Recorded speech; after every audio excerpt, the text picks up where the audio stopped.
All right. Good morning, everyone, and welcome. Um, uh, this is the Open Source India conference, and you're here at the workshop for CI/CD with GitHub Actions on Kubernetes. And I'm Karan. Before we get started, let me share my screen and. All right. Someone asked, is the deadline for Arctic cold war over? So that was the initial, the initial deposit that was made, and it happens on a periodic basis. So just ensure that uh, you know whatever repositories out there is what you'll be able to um, will be included as a part of the Arctic Code War program. When is the next time? I am not sure. I can check that and get back to you. All right. So just a few quick things. Before we get started, I am having my eye out on the chat. So if there's anything that you want to talk about or any inputs that you have, or if you're not able to hear any technical issues whatsoever, please do drop it on the chat, or if you're comfortable, feel free to just come off of mute or video as well. So let's keep this workshop more interactive so that it's useful for all of us out here, and hopefully we can go back with some of the learnings for all of us out here. So before we get started, a quick intro about me. I'm Karan, and I manage developer relations, communities, and other things for GitHub in India. I'm a lot into cloud and DevOps, and passionate about open source. And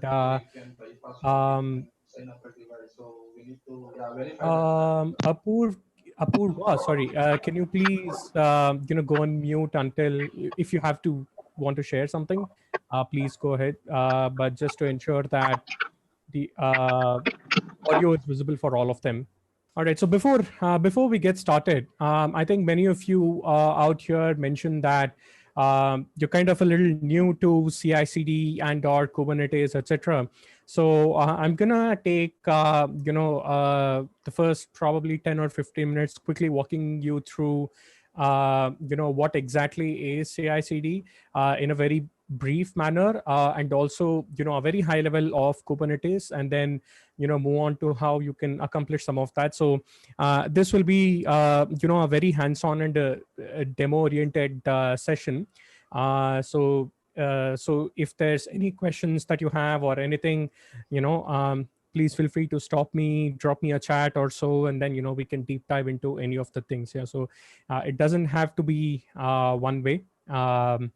So all right, so let's get going. So for those of you who are probably new to what is the whole CI/CD pipeline about, and what is that concept, etc. This is a quick brief on what it is. So essentially, look at it this way, right? So one of the core concepts of DevOps is a continuous releases of software, right? So everyone wants to kind of keep releasing better software, better features continuously, so that it's helpful for their customers as well, because there's a lot of demand for new things coming. Coming again and again, right? So say for example you're using any of your social media apps or networks, etc., or even if you're say using something like GitHub, um, you can see that there are so many new features which are rolled out very, very fast. Yeah. So in the teams at the companies itself, that feature could have probably been worked on maybe just for a month, maybe for years together, etc.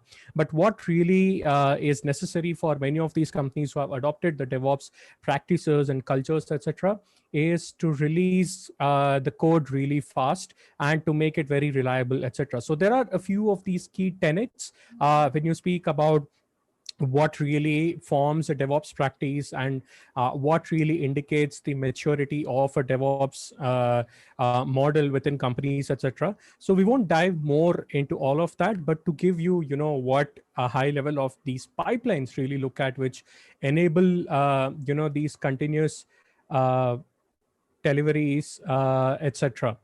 So if you look at this pipeline, right? So when you start first with your code, yeah. So you have your source code, your application.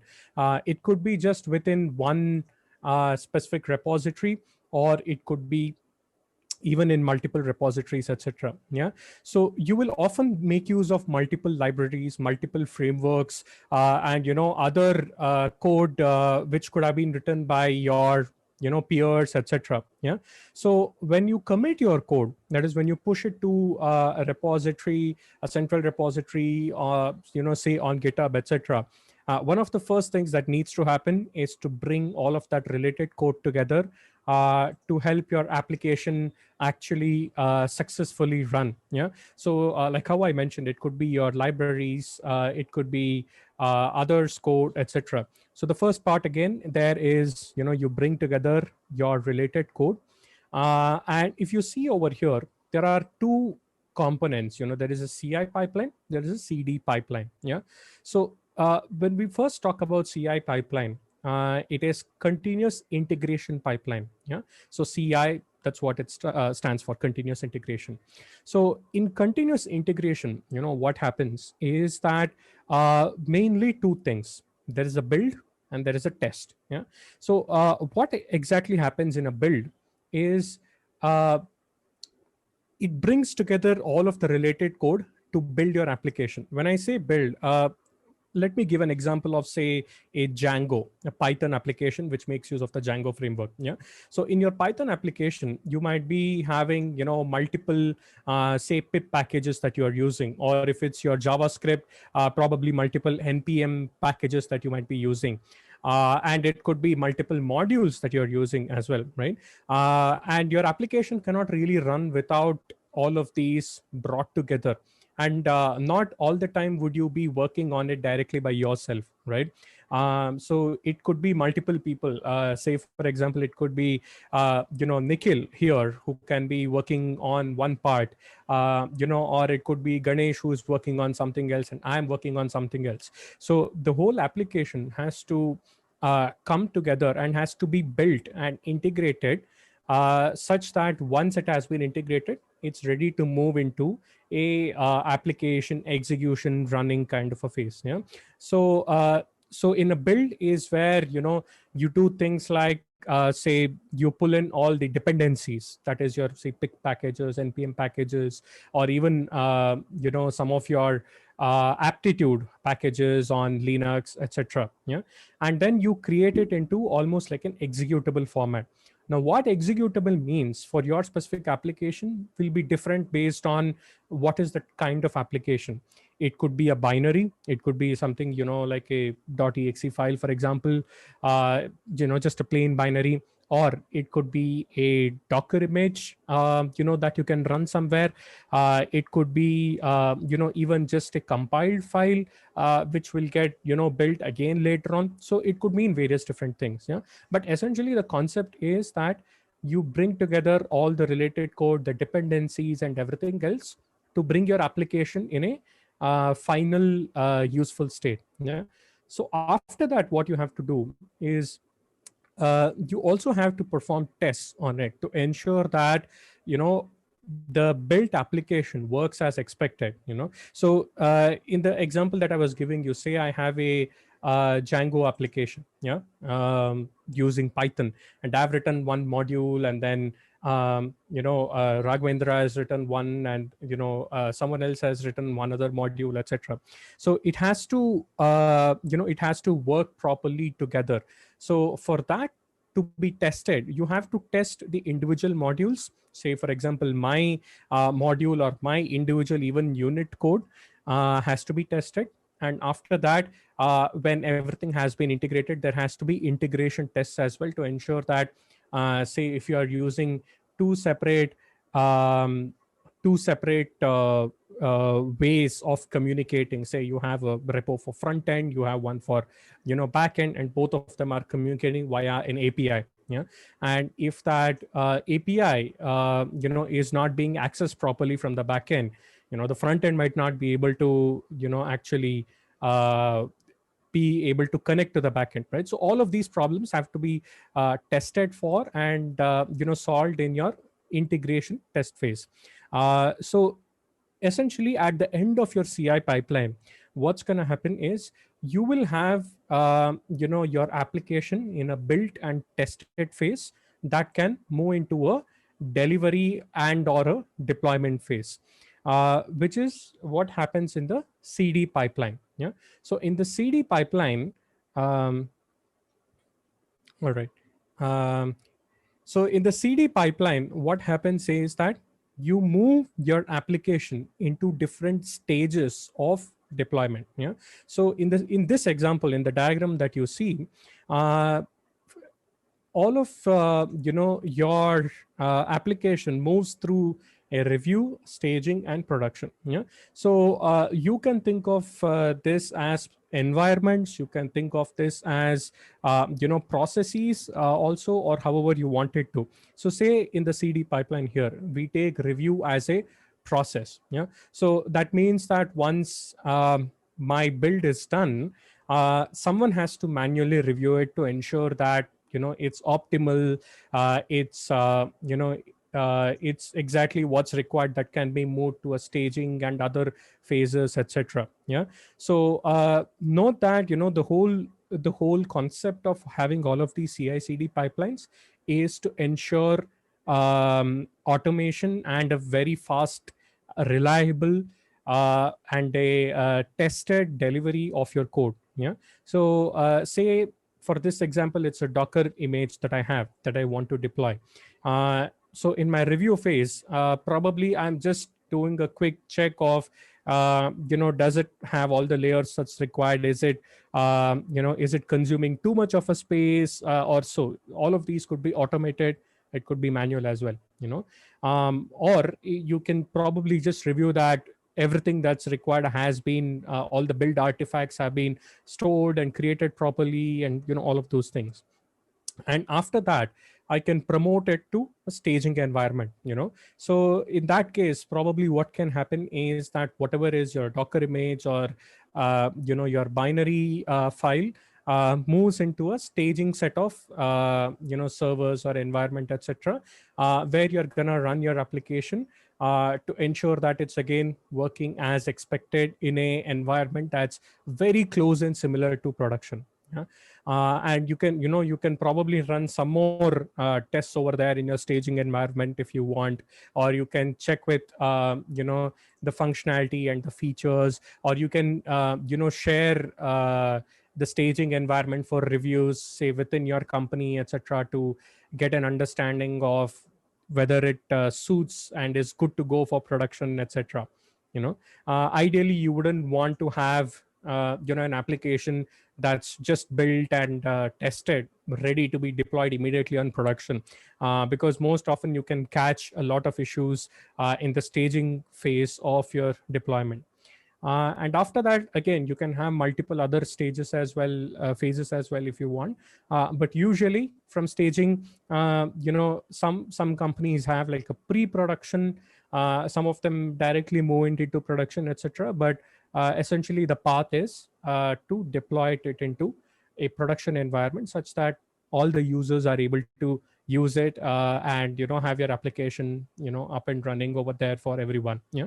So that is almost like the cycle that happens when we talk about a continuous integration, and there's a continuous delivery or a continuous even deployment pipeline. So some of them use a continuous delivery pipeline model, in which case you deliver the final artifacts, but the deployments to production or the deployments to staging, etc., have to be done manually. Or even you can automate that as well, in which case it's usually called as a continuous deployment, such that based on certain conditions, etc., the deployment can happen automatically itself. So this is a very quick and a brief overview of CI/CD pipelines for those of you who are very new to it. I'm guessing in further of the demos, you will have some more understanding and get a little more idea of how all of this works.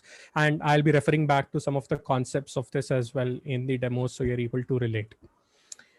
Um, all right, so I'm just looking at the questions. So Bridge asks, will I be sharing the deck? So the recording of this whole session, I'm guessing, will be available. The organizers, will be able to mention more whether, where, and when the recording or so will be posted, etc. And what is the best way to handle open source branching strategy or commit if multiple developers committing code in the same repo? Good question, Rajan. So there is something that that we recommend called as the GitHub flow. I will. I think it's a good time to probably quickly run through, the GitHub flow for those of you who might not be aware. So let me just quickly bring that up. So if you go to guides.github.com and check at GitHub flow, you'll be able to see more about it. So essentially what happens is, when you're working on so you can refer to this diagram. Um, in terms of how usually the branching strategy happens. So you create a new branch for a feature or for whatever bug fix, etc. And then you add whatever are the commits which are required as a part of the branch and the code, etc. And then pull requests. Pull requests are the most important kind of like a workflow that most of them use on Git and GitHub, wherein you open this pull request, which is essentially like almost like an issue, to say that, hey, these are some of the commits that I want to include and make it as a part of my main master default base, whatever you want to call it as branch. And then you get reviews or so, etc. So then you discuss and review your code, and typically it could be probably the other stakeholders who are there, who are talking about some of the modifications that have to be made, or having suggestions, etc. So you make that discussions, you add any other commits that might be required to fix those, etc. And then what you do is you deploy the branch. So when you deploy the branch, what's going to happen is it's going to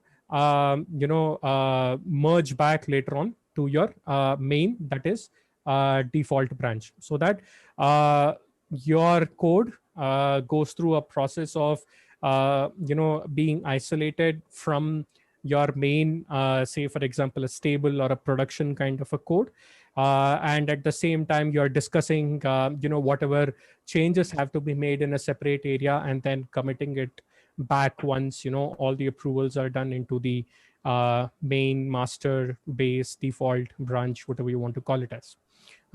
So that's a quick overview. All right, so moving on, a quick question for all of you out here. How many of you have some idea of what is Kubernetes? If you have some idea, you can say yes. If you have no clue, you can say no. That's fine. Great. I think it seems to be a little bit balanced between yes and no. So I'm gonna give you again, a brief of what Kubernetes is, and how it can be helpful, etc. But just as a heads up, this is something which is very closely linked to containers as a concept.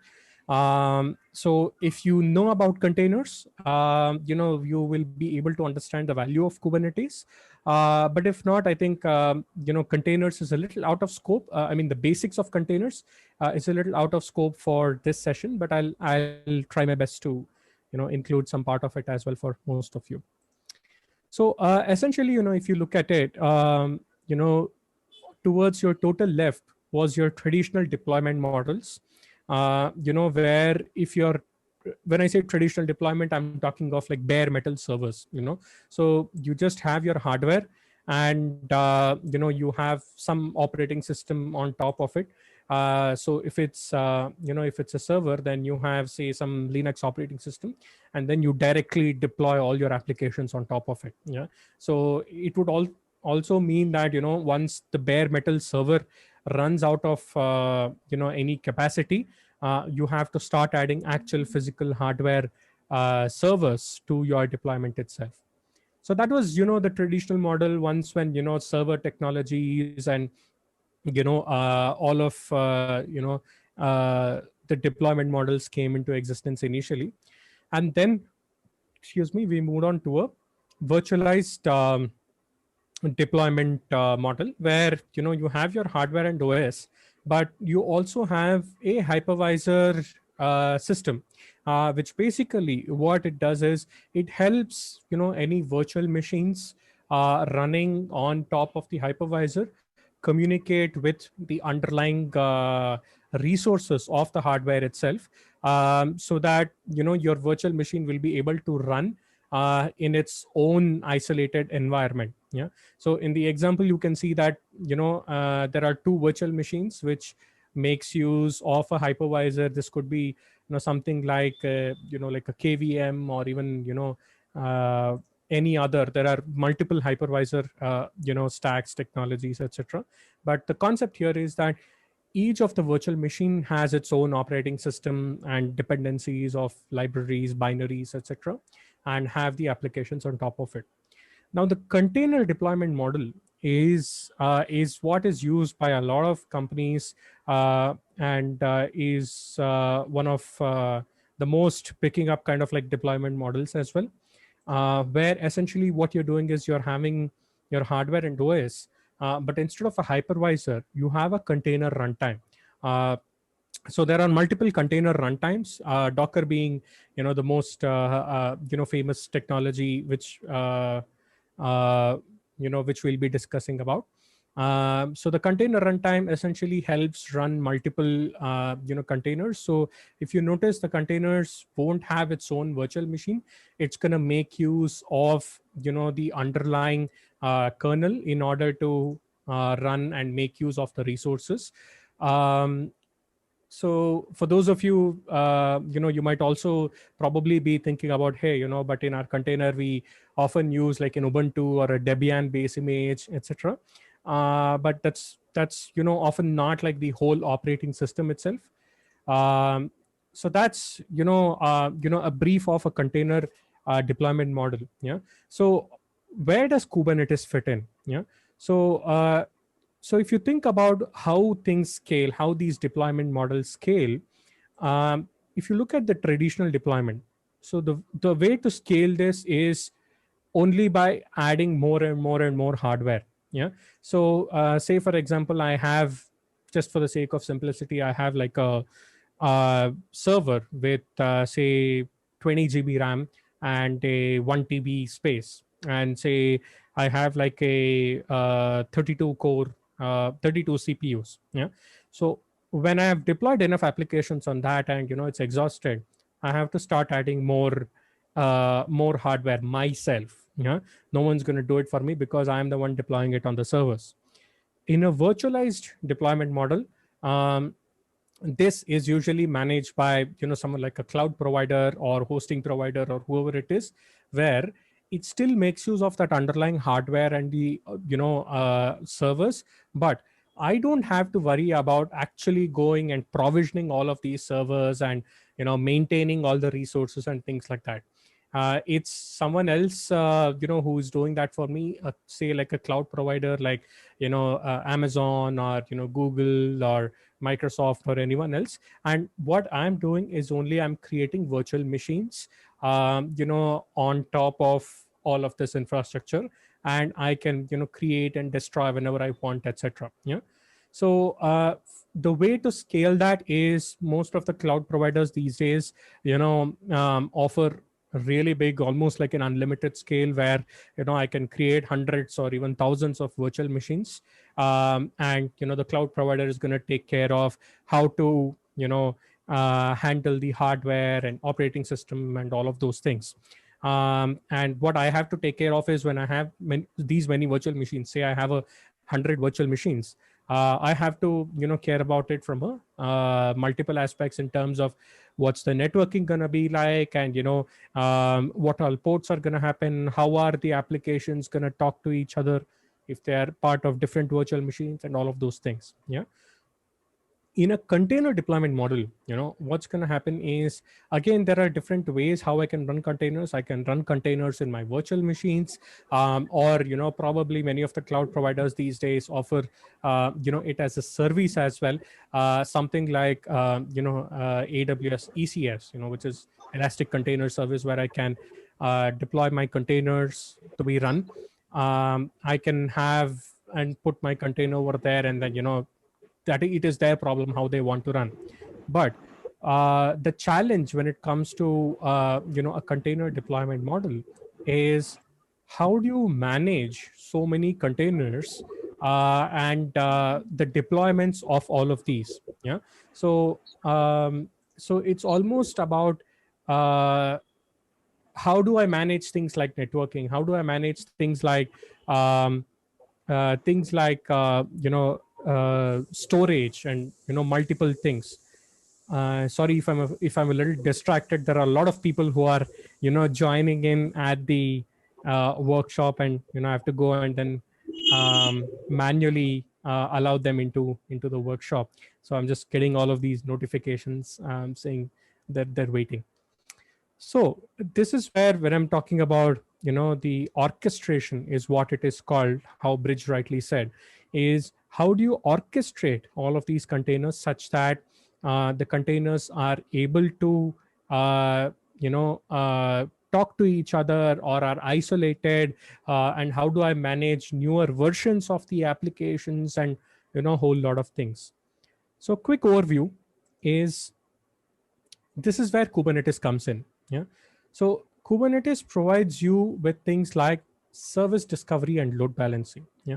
So in the container deployment model, most of the containers are what we call as microservices. Yeah. So take for an example, say something like Facebook. Yeah. So Facebook could be, again, I'm not saying, I don't know, what is Facebook's code, but I'm just giving you an example for an understanding. If Facebook is making use of the microservices kind of like a design pattern, then, say, for example, the notifications could be one microservice, or, the profile could be one microservice, which again could make use of multiple, etc.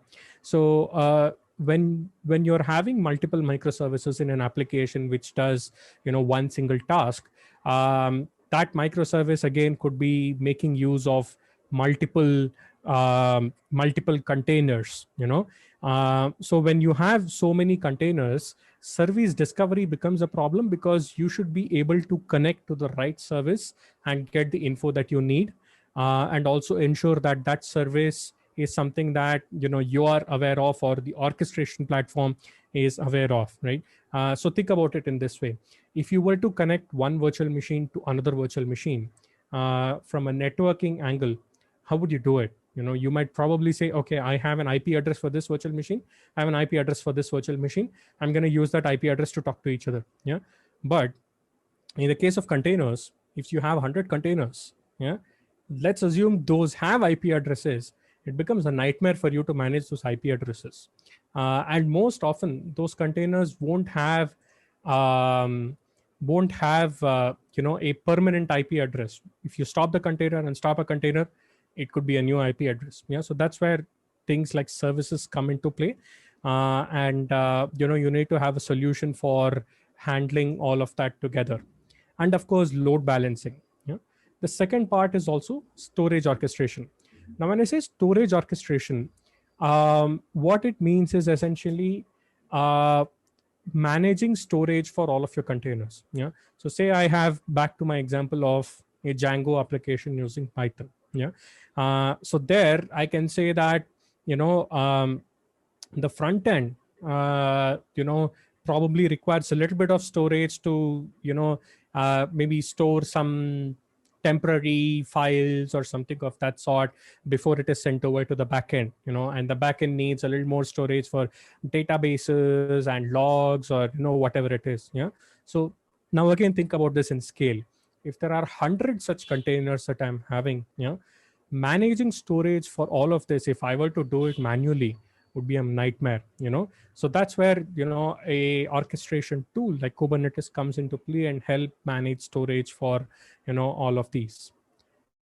Then again, the various, again, important thing is automated rollouts and rollbacks. Yeah. So when I spoke about this pipeline, so let me just go back. So when I spoke about this pipeline, yeah, so say, your application, whatever feature that you're releasing, made through to the pipeline, and when you deployed it into production, or say even staging, there's something wrong, and immediately you have to roll back, that is, bring your application back into um, a original state. Yeah. So in that cases, that's where, an orchestration platform like Kubernetes will help you roll back all of those deployment that you might have created to an previous version, so that you are kind of controlling the damage that might be there. Roll out and roll back. So automated, packing.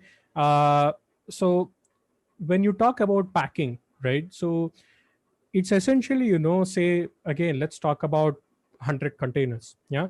And say each container has varying resource requirements. When I say resource, it could be things like memory, storage, CPU, network, IOPS, whatever. Yeah. So when it has multiple resource requirements, it would probably still be running on the underlying hardware. So someone has to decide where each of these containers have to be, deployed, such that I'm making an optimal use of my underlying hardware, as well as my container, resource requirements are taken care of. Yeah. So in that is where, things like the orchestration platform like Kubernetes will be helpful and come into play, because it helps you do all of these things. Again, self-healing, another important thing. So self-healing, essentially, it has multiple ways how Kubernetes does this, but think about it this way. If you're in the case of a virtualized deployment, if your virtual machine, goes down, right, due to some problem, yeah, on the hardware end or so, you will probably get a notification saying that it's down, or you might figure out that your application is down and then realize that the virtual machine is down, and then either you have to go back and then bring that up again, deploy the whole thing, or you would have to probably set up some automated mechanisms to keep monitoring that the virtual machine doesn't go down and things like that. Yeah. So with the case of Kubernetes, you don't have to set up that automated mechanism. It's kind of like inbuilt within Kubernetes. If say any of the containers, or each of the individual deployment units, goes down, it automatically brings it up and ensures it is running properly, so that your application workload and traffic is not affected. And again, the last thing is secrets and configuration management. Excuse me. So secrets essentially, mean some of your secret. Okay, let me call it as probably tokens, etc. Say you have like an API token that is used for deployment, or you have a certificate, TLS certificate or SSL certificate that needs to be used. So typically, you don't store these. Okay, I don't know if that is a question or Ganesh just annotated over there. Ganesh, if you have a question, please drop it in the chat. All right. So managing all of those secrets is what Kubernetes will be able to do for you, such that your deployments and your application need not worry about having all of these sensitive API tokens, certificates exposed externally. They can just make use of whatever an administrator or a developer is loading into the cluster. Similar thing with configuration management, but it's a little different in the sense that it doesn't have to be something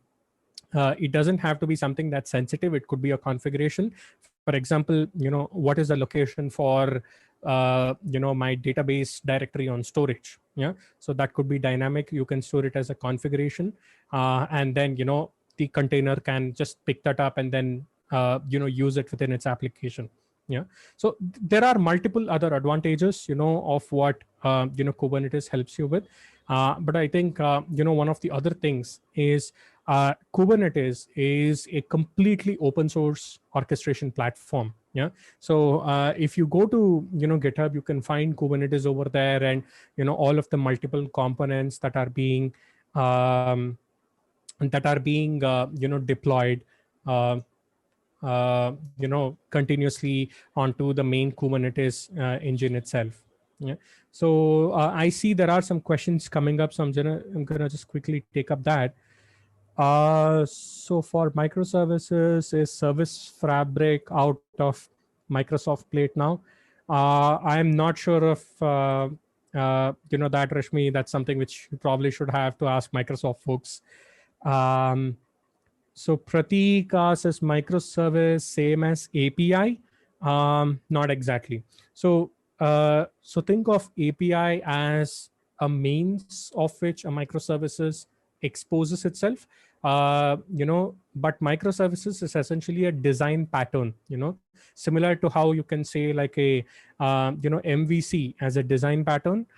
Similarly, microservices is a design pattern in terms of how you lay out the architecture of your application. Yeah. So API is probably a way how which microservice can expose itself, but it need not be. A microservice can just do whatever it has to do without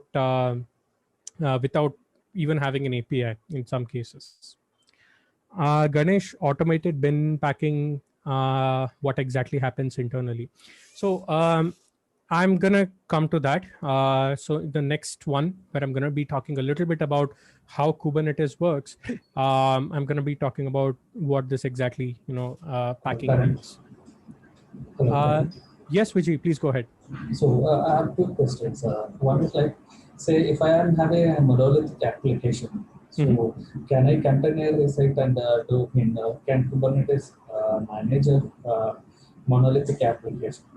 Second thing is like, say, if my deployment type is like multiple nodes are there, multiple Tomcat instances are there.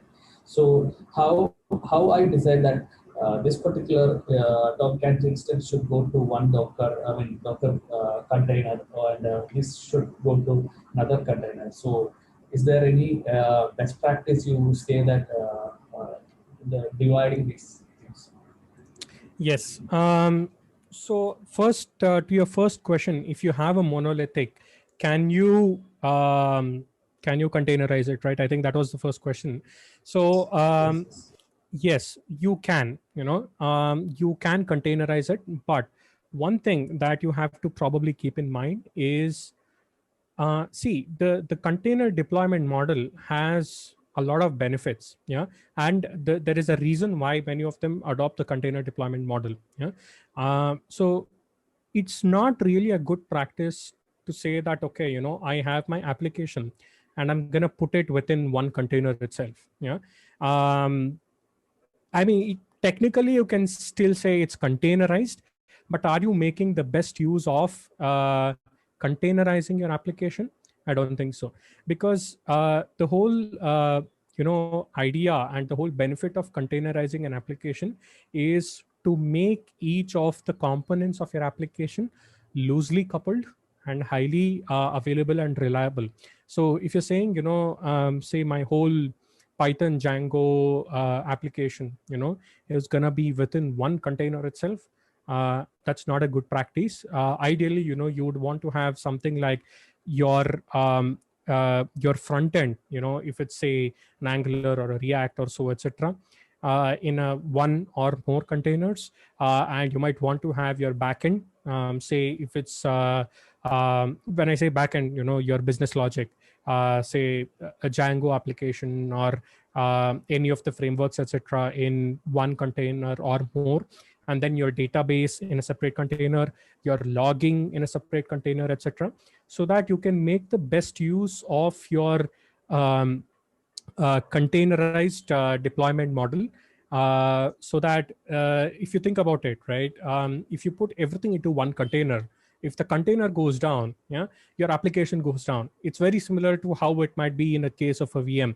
If you put your entire application in one VM, if the VM goes down, your application also goes down. Yeah, so that's what we want to avoid with container deployments, which is why it's suggested to have different containers. But if you're talking about the repo itself, then yes, your repo can be monolithic. You can just have one mono repo hosting everything, while still having different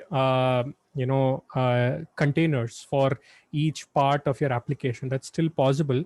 Probably towards the end of the demo, end of the session, I can give you some examples and show you how that can be done as well. To your second question, if you want to decide how to where it should be deployed, etc., and all of those things, so that's where some of the concepts of Kubernetes come into play. um, Excuse me. So Kubernetes has some concepts called as node affinity and pod affinity and node anti-affinity and pod anti-affinity, etc. So essentially, using some of those concepts, you can give Kubernetes a direction, saying, say for example, you want your database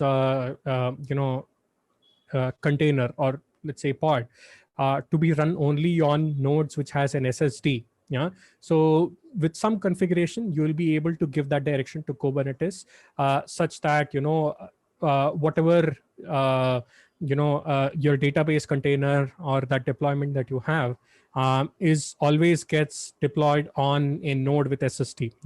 So there are multiple such concepts within Kubernetes that you can make use of in order to ensure that it's kind of like controlled in terms of where you want to deploy it if you want to.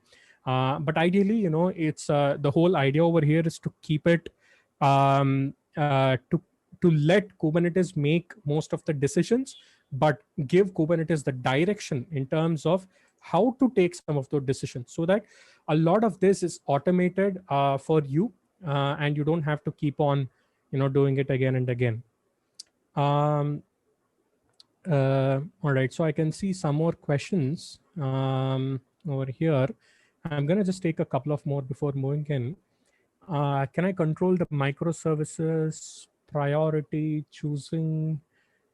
I don't entirely understand what it means. Nathan, if you can just rephrase that for me. What is the use of excuse me, HA proxy? It manages the Kubernetes master node. If master 1 down, it's update to master 2.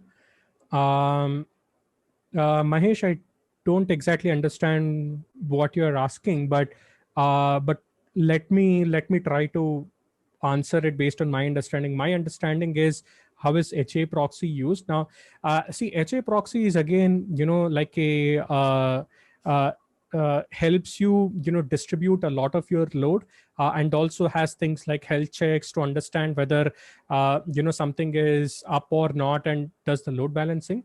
But in a Kubernetes master node, yeah, Kubernetes handles this automatically, so you can have multiple master nodes. Yeah, and when I talk about the architecture, you'll probably get an understanding of how it works. And master node also, can be in different configurations. There is, of course, like a best practice. Usually, it's recommended to have like 3 master nodes at least, and then again 3 replicas of your database server and things like that. Is the Kubernetes a subprocess or a pod? Kubernetes is a binary. Kubernetes is just a binary. There are multiple components to Kubernetes. That's going to be my next slide. Pods in KS is same as container in Docker? Not exactly. It's not the same. I'm going to be telling you why in a while. So let me move on. So this is how Kubernetes is architected at a very, very high level. Yeah. So these are some of the components of what Kubernetes is, right? So there are essentially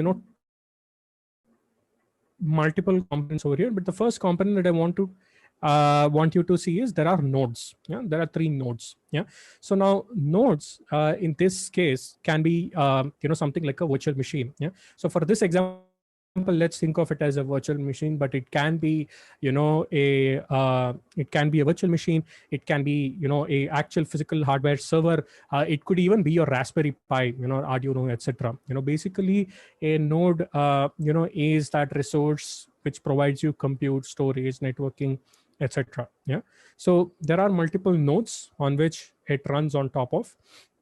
And then there is the control plane. Yeah, so so the control plane is essentially what helps orchestrate and run everything. Yeah, so let's, if you look at it from the top towards the right side where the components are listed, at the core is the API server. Yeah, so Kubernetes is completely API driven. Yeah, so API server is at the core of Kubernetes, where everything happens through an API. So if I want to say deploy something, or if I want to talk to any of the other components, everything happens through the API. Yeah, so that's why API server is the central core of how the whole Kubernetes operates. Uh, and then after that, let's move on to etcd. Yeah, etcd is a key value store. It's essentially a key value store which is used to persist all of the state, configuration, and everything else related to the cluster. Yeah, so I'm not talking of what are the container, the actual data within the containers or your application, etc., but the state of the clusters. Say for example, how many nodes I have, what is the uptime, and all of those things is what has to be persisted somewhere, right? So that's why Kubernetes uses etcd as a persistent store, a key value store, or think of it as like a database where the state of the cluster is stored. Yeah, and then you have something known as a controller manager. I think we'll talk about the controller manager first. So the controller manager, essentially, there are different types of controllers, things like replication controller, deployment controller, etc., right? So there is a very high level kind of like a concept in Kubernetes which is called as um, it's what is known as a declarative state. Yeah, so you don't tell Kubernetes in terms of what it has to do. Yeah, you tell it what do you need, and then Kubernetes decides what has to be done in order to achieve that. I'll give you an example. Say for this example, let's say I want to have uh, 5 containers of my front end application. Yeah, so you don't tell Kubernetes 5 similar containers for the sake of high availability. Yeah, so you don't tell Kubernetes as to how to go about creating all of those containers, and how to get to that. Yeah, you just say, hey Kubernetes, I want my desired number of containers to be 5. And then Kubernetes will go back and then figure out as to, okay, I don't have any containers, I have 0 containers, right? So I need to first create 5 containers. Yeah, so it's going to go and create those 5 containers. And just imagine, after those 5 containers have been created, there is some issue with one container. Say the code within that is behaving weirdly, and the container dies. Yeah, now there are 4 live containers, but you need 5. Yeah, so you don't have to go tell Kubernetes that, hey, look, one is down. It will automatically detect that one container is down, and it is going to recreate that container. This is the self-healing concept I spoke about. Yeah, now within Kubernetes, when you say Kubernetes does this, within Kubernetes, who exactly does this? Yeah, this is the controller manager. Yeah, the controller manager is that component within Kubernetes which actually controls the desired state, the current state, and all of those things within Kubernetes. Yeah, then what we have is something called as a scheduler. Yeah, so what scheduler does is to Viji's concept, question, to your question, scheduler is that component within Kubernetes which decides which, in this example, let's say container, has to be scheduled or deployed on which specific node. Yeah. So there are certain, algorithms that the scheduler uses. You can write your own custom ones as well, based on, what is your requirement.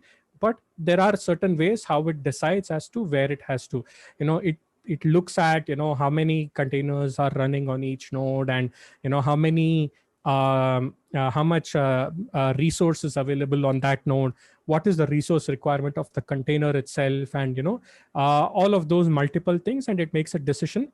It just makes a decision. It doesn't actually run any of those. It just makes that decision that, okay, this container has to be probably run on this node, etc. Yeah. And it lets API server know.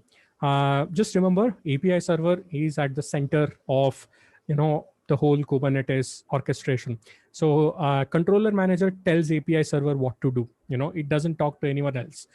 Similarly, the scheduler, it tells the API server, this is where you have to schedule it. It doesn't do anything else. So there is one other, which is component CCM, which is the cloud controller manager.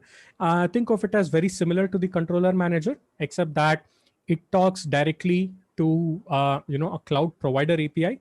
There are certain components and concepts which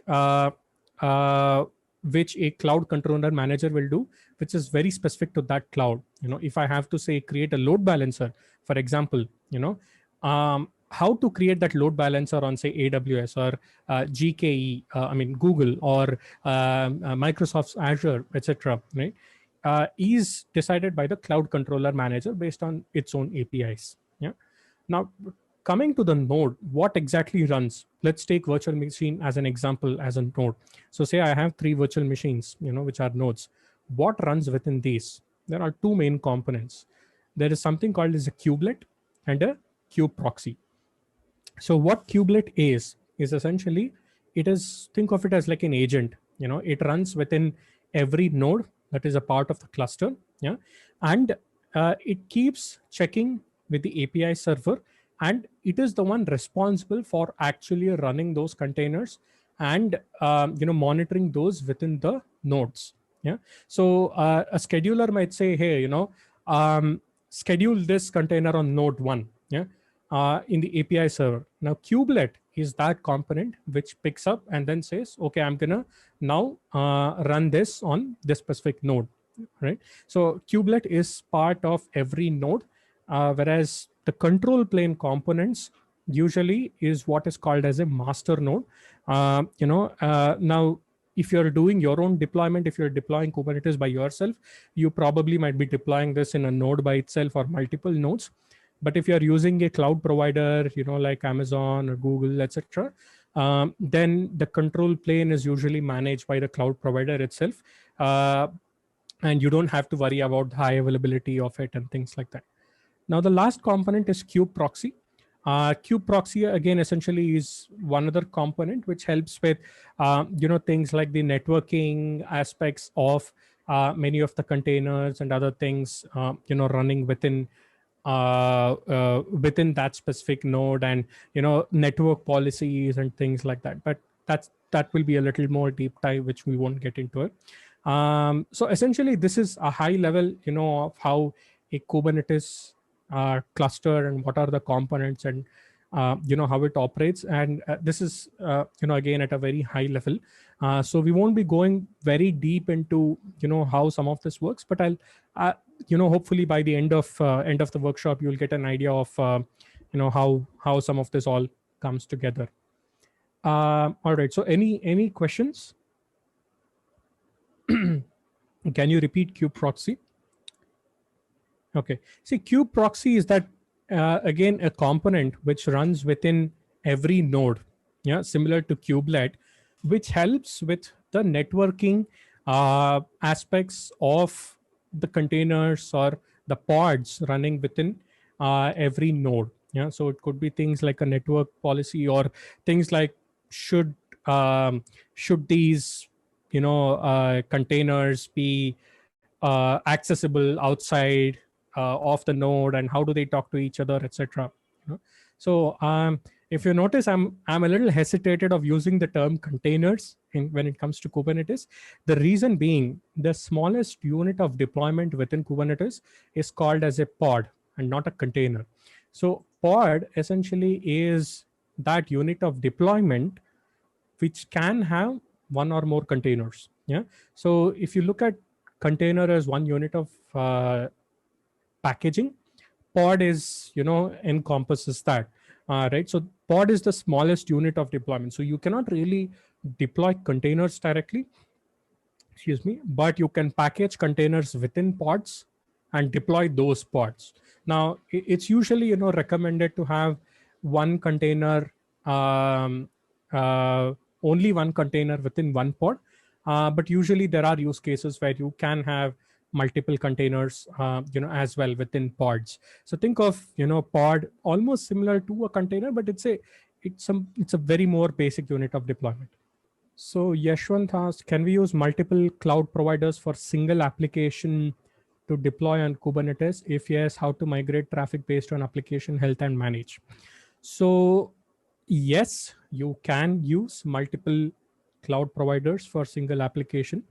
So the way that such a kind of a deployment would work is by having one node in each cloud provider, such that you can then probably use something like a node affinity or pod affinity, etc., to determine where exactly your pod will be scheduled on which of the nodes, etc. It is possible, but one thing that you have to keep in mind when you're using uh, you know what is called as a multi-cloud or a hybrid Kubernetes cluster is there are possibilities for latencies between the multiple nodes because they are running on multiple cloud providers, and all of those nodes have to talk to each other and to the API server through the public IP.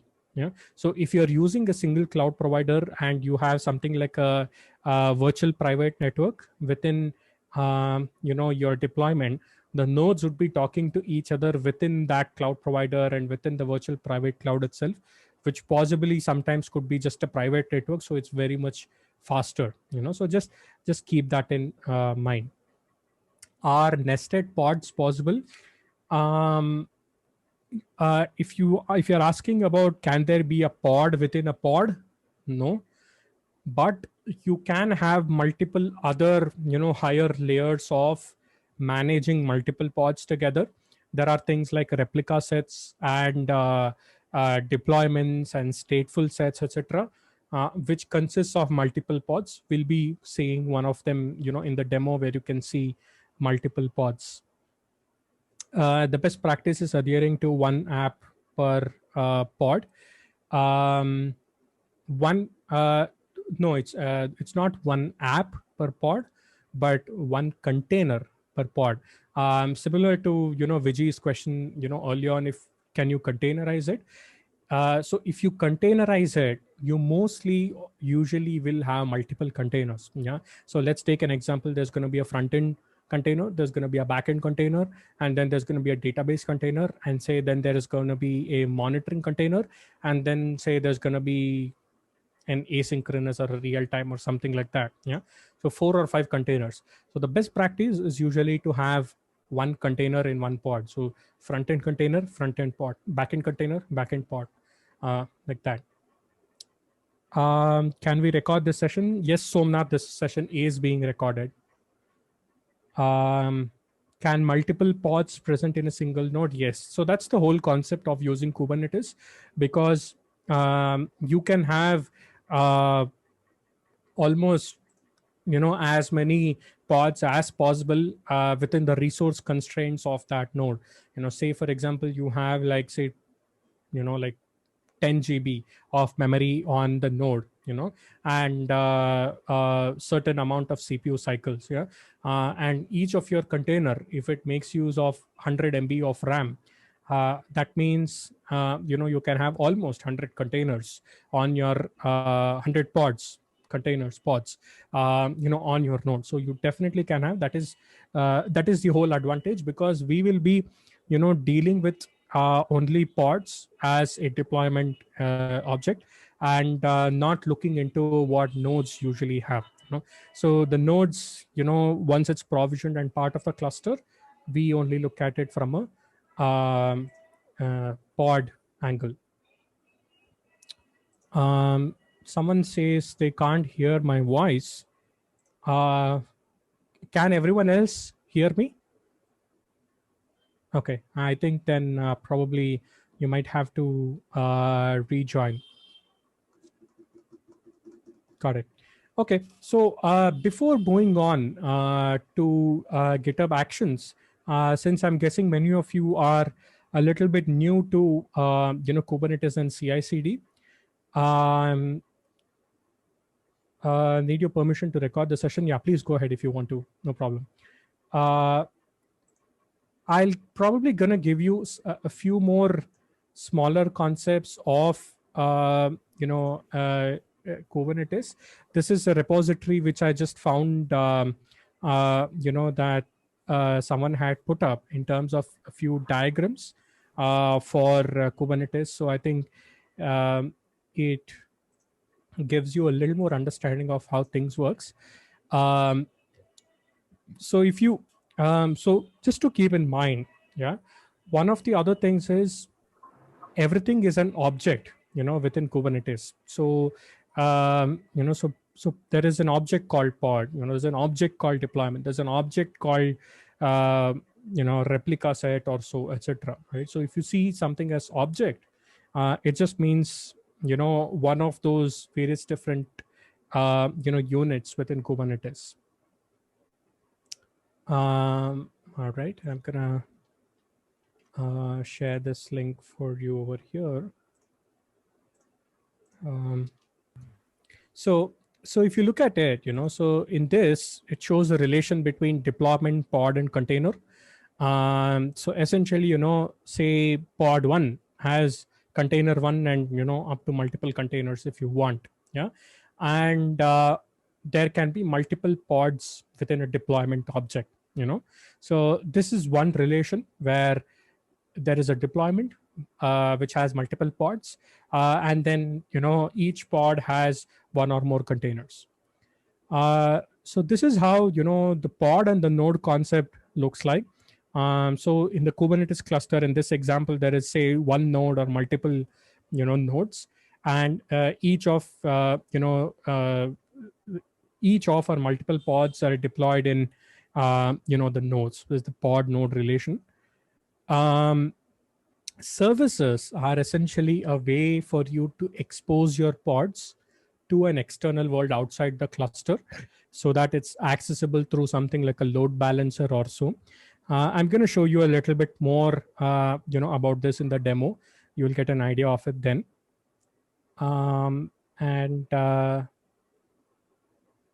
Yeah, so you can take a look at this. I'm gonna again give a little bit more example here, but there is one key aspect that I want to share over here.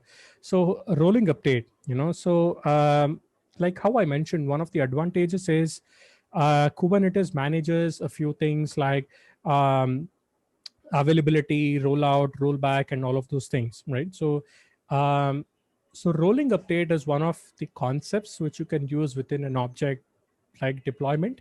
And if you look at it, in this example, the diagram which it shows, there is a version 1.0, which is active. So there is say 3 pods, 1.0 which is active, 1.0, 1.0. Yeah, and then you say I want to deploy 2.0 as a rolling update. Yeah, so you just have to say that okay, this is my new container image with the 2.0 version. Yeah. And then Kubernetes, what it's going to start doing is, if you look at it, when the rolling update begins, yeah, again you can customize how this works, but it's going to bring down one pod, and it's going to start deploying the 2.0 version of the container within that pod, and then it will have only 2 pods which is accessible, which is 1.2, which is active. Yeah. And then once the 2.0 is active, it's gonna move some traffic to that as well, and then it's going to start deploying 2.2 on the second pod, similarly on the third pod, right? So there are multiple strategies. It's called as a strategy. There is a rolling update strategy. There is something also called as a recreate strategy, etc. So there are multiple strategies that you can say. Just remember that in Kubernetes, um, you don't usually tell it what to do, but you tell it what you need, and it will do that for you. Yeah. So but still you can even define what exactly you want it to do as well, um, through things like custom controllers, custom schedulers, custom resource definitions and things like that. You can do that, but usually you can make use of whatever is already available to tell it what to do. All right, so I won't go into some of these things in terms of authentication, authorization and all that, but this is a quick overview, right? So as of now um, we have covered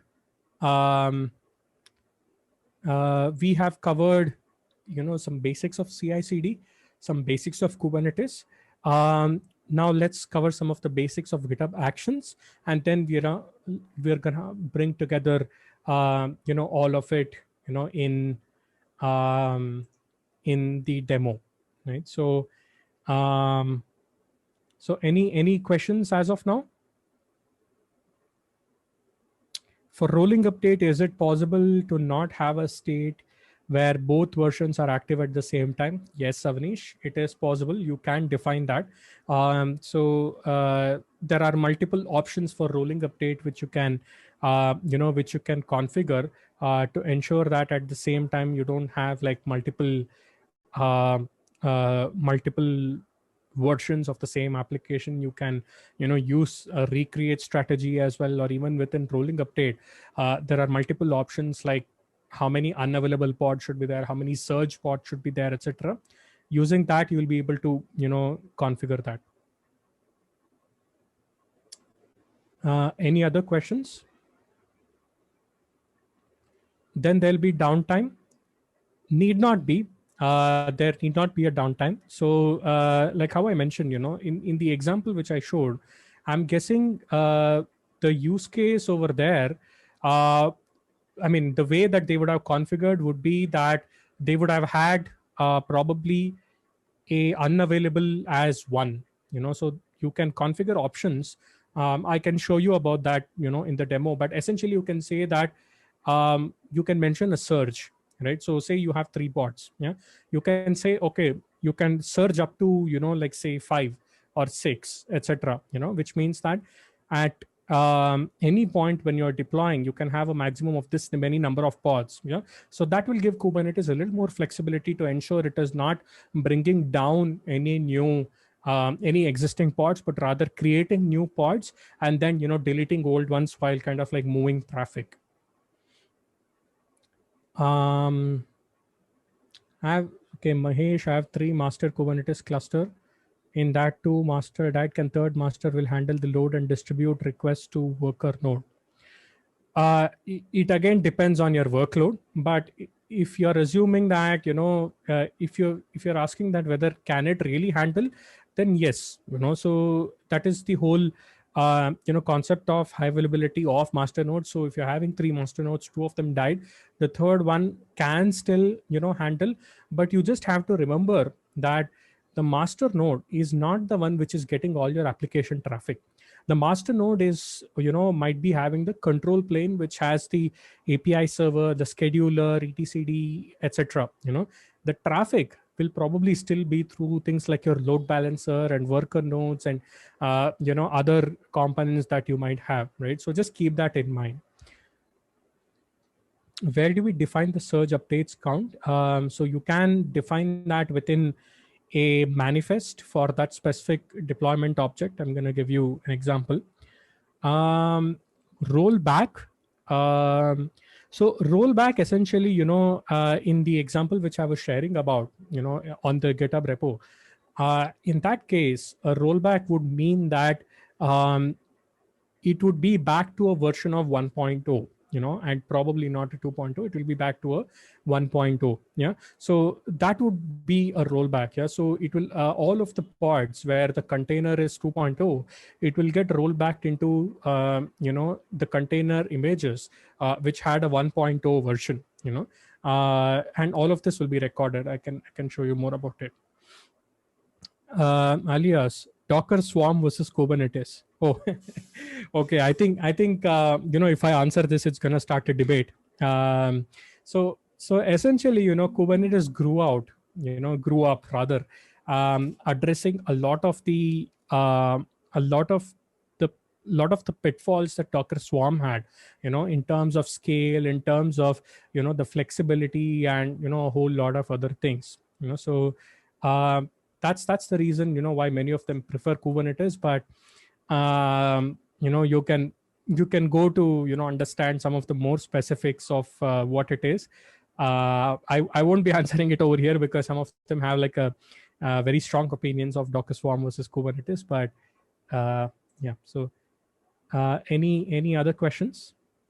So all right, so we'll take a look at GitHub Actions right now, and then we can move on to doing a few of the stuff, bringing the CI/CD actions and Kubernetes, all of it together, right? So what is GitHub Actions? So GitHub Actions is a world-class CI/CD tool. Yeah. So we saw about what is CI/CD, right? And GitHub Actions is one of the CI/CD tools. In fact, one of the top CI/CD tools on GitHub, and it's fully integrated with GitHub. So if you're using it for your code and multiple other things, you can use it very easily. So it responds to any GitHub events. So usually CI/CD pipelines have something known as triggers. Yeah. So if you think of it as a normal, like your home pipes. Yeah. So there is, yeah. I mean, I didn't want to get into service meshes and canary releases just yet, but I think that's a good resource over there. So the concept of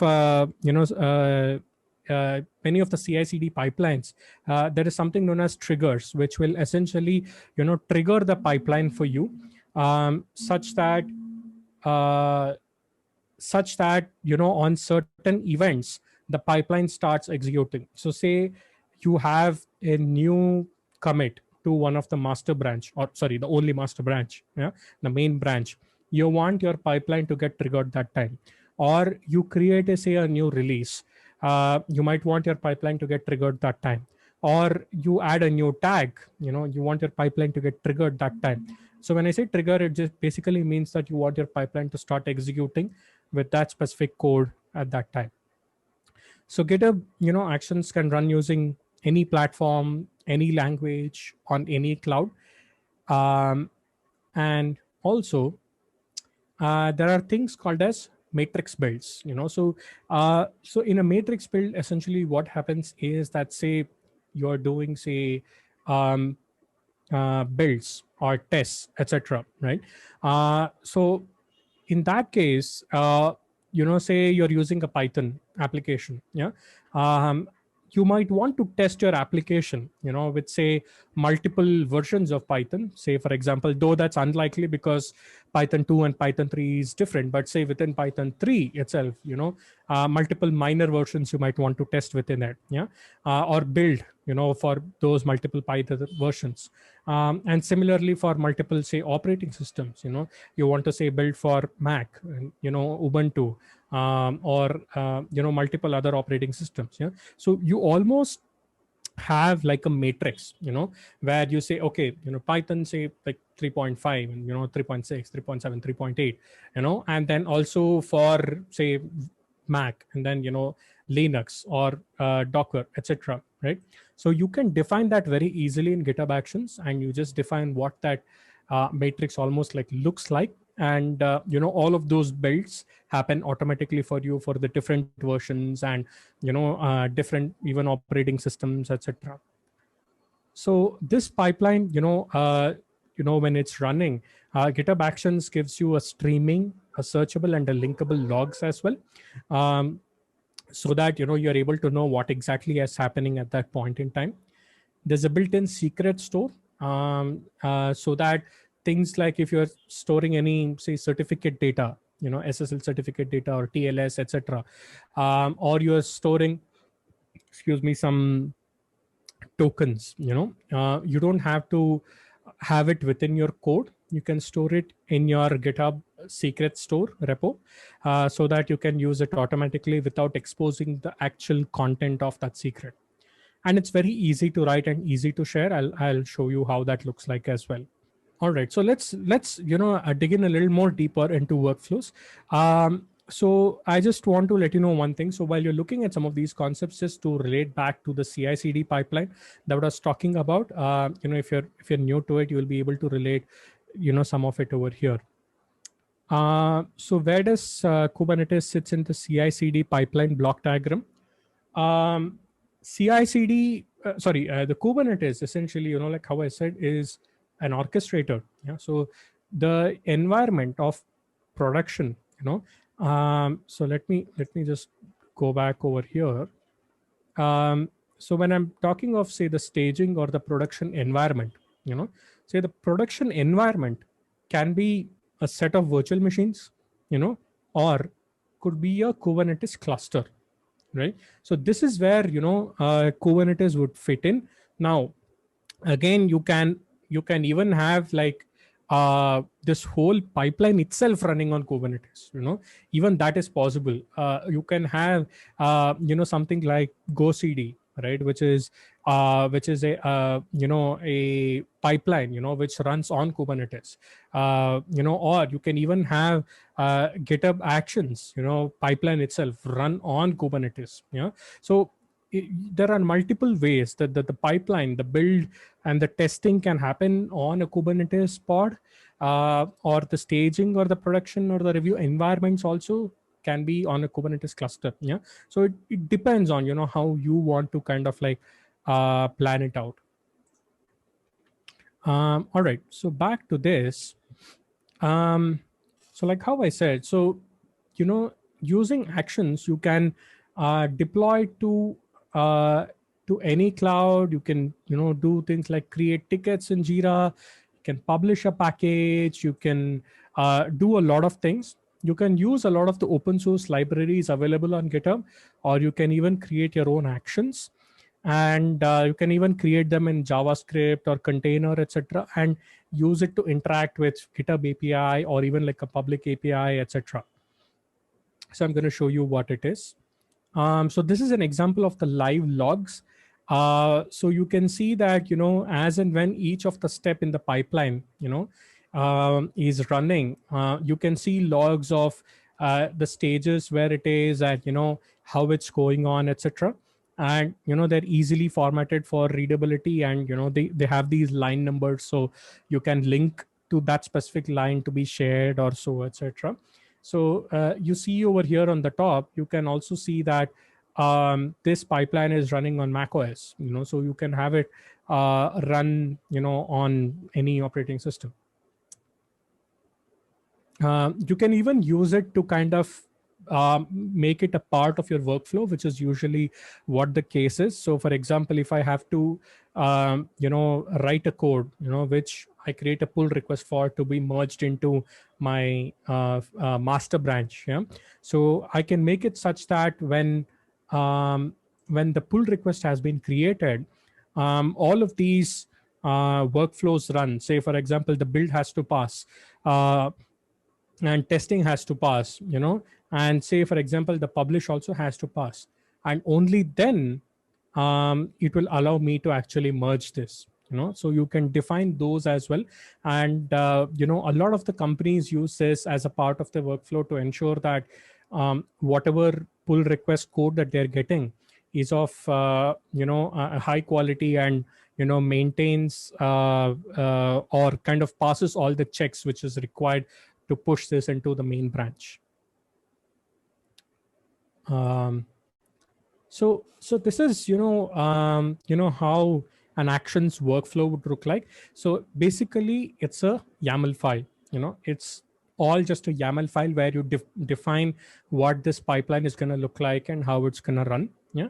And so these are can live in independent repositories. So each of the action, I'm going to talk about it, and they are written in JavaScript, usually on Node 12. You can even use the Actions Toolkit JavaScript to write your own one, or even you can use the Docker, Docker file to run these actions. So these are basically one, component which does some tasks. So a workflow essentially is what I was talking about, the YAML file, which glues together existing actions. So think about, if you look at it, where you can see one pointing to is a trigger. Yeah. So the name says, as say, for example, enforce repository settings and on push. So that means this pipeline is going to trigger when someone pushes to any branch, on that particular repository.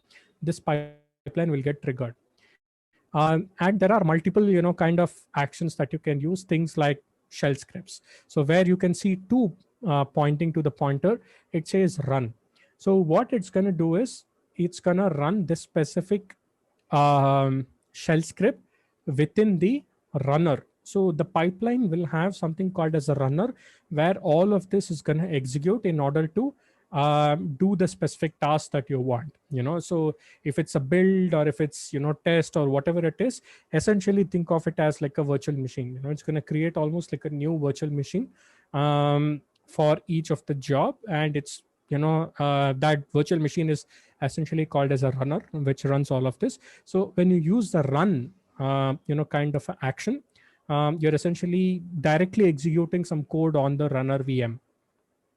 Or you can use pre-existing actions, where you can see 3 pointing to.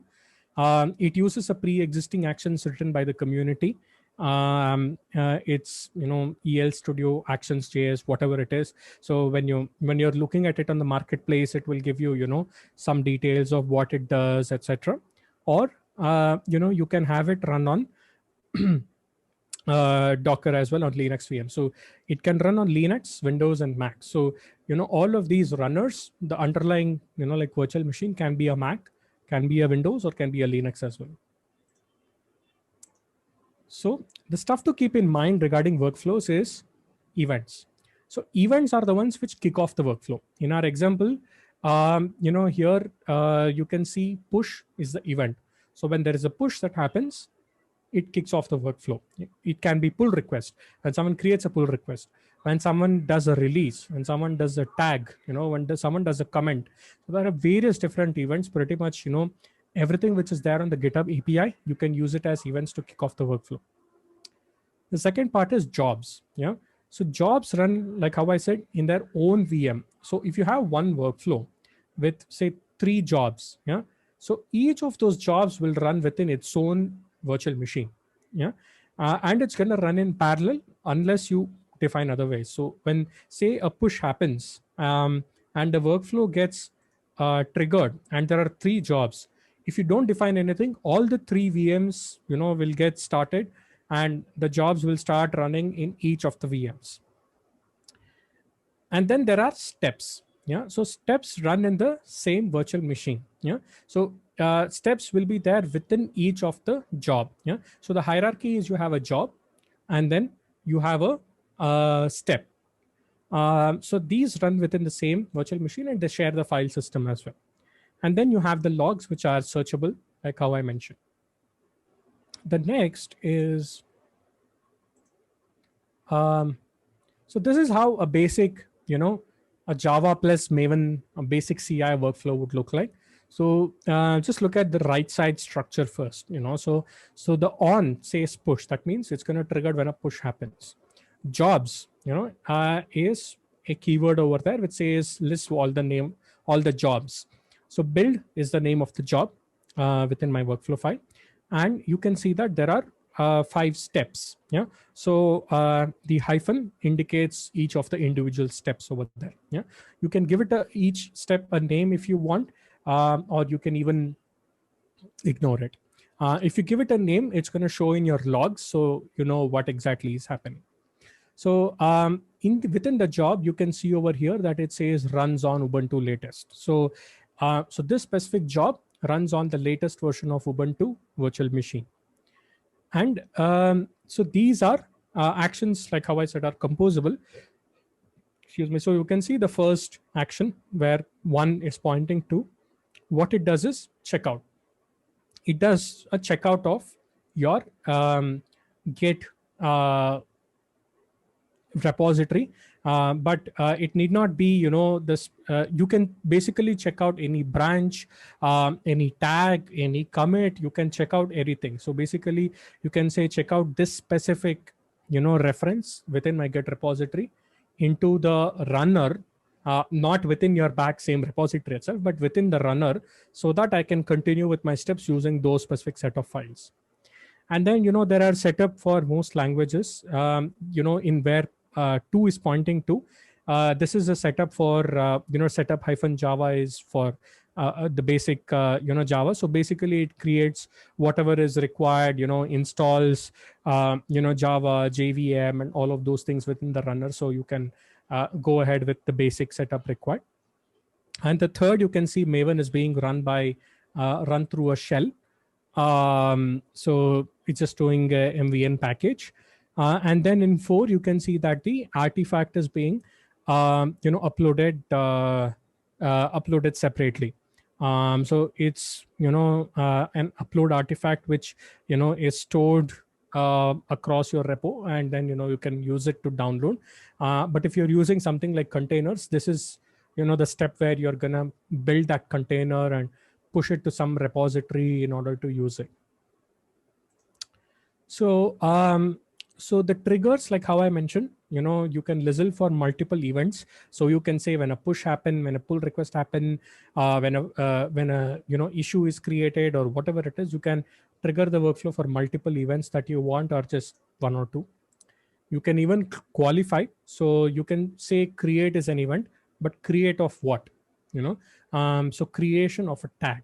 Yeah, so you can qualify it, or you can even mention for a specific branch. So trigger this workflow only when, you know, there is a push that happens for, you know, the master branch, or, you know, mentioning a regular expression for whatever is required. So you can even schedule it with cron. You can say that, okay, run this at a regular interval. So this is, you know, if you're having a use case of running a daily build, or, you know, kind of like reorganizing all of your code on a regular basis, etc., you can use these kind of triggers as well. So like how I mentioned, steps is where, you know, all of the magic happens. You can use other actions, you know, community actions, or you can run command line scripts, or even run multiple line scripts using this format. You can even pass arguments between the steps. We're going to see this, you know, in the demo as well, where we'll be passing, you know, some arguments from one step to the next step to use. These could be things like environment variables, or output of one action as the input of the next action, etc. And then there are conditionals and expressions as well. You can use things like if conditional, you know, to execute certain steps or jobs based on whatever you need. You can even use, you know, predefined functions.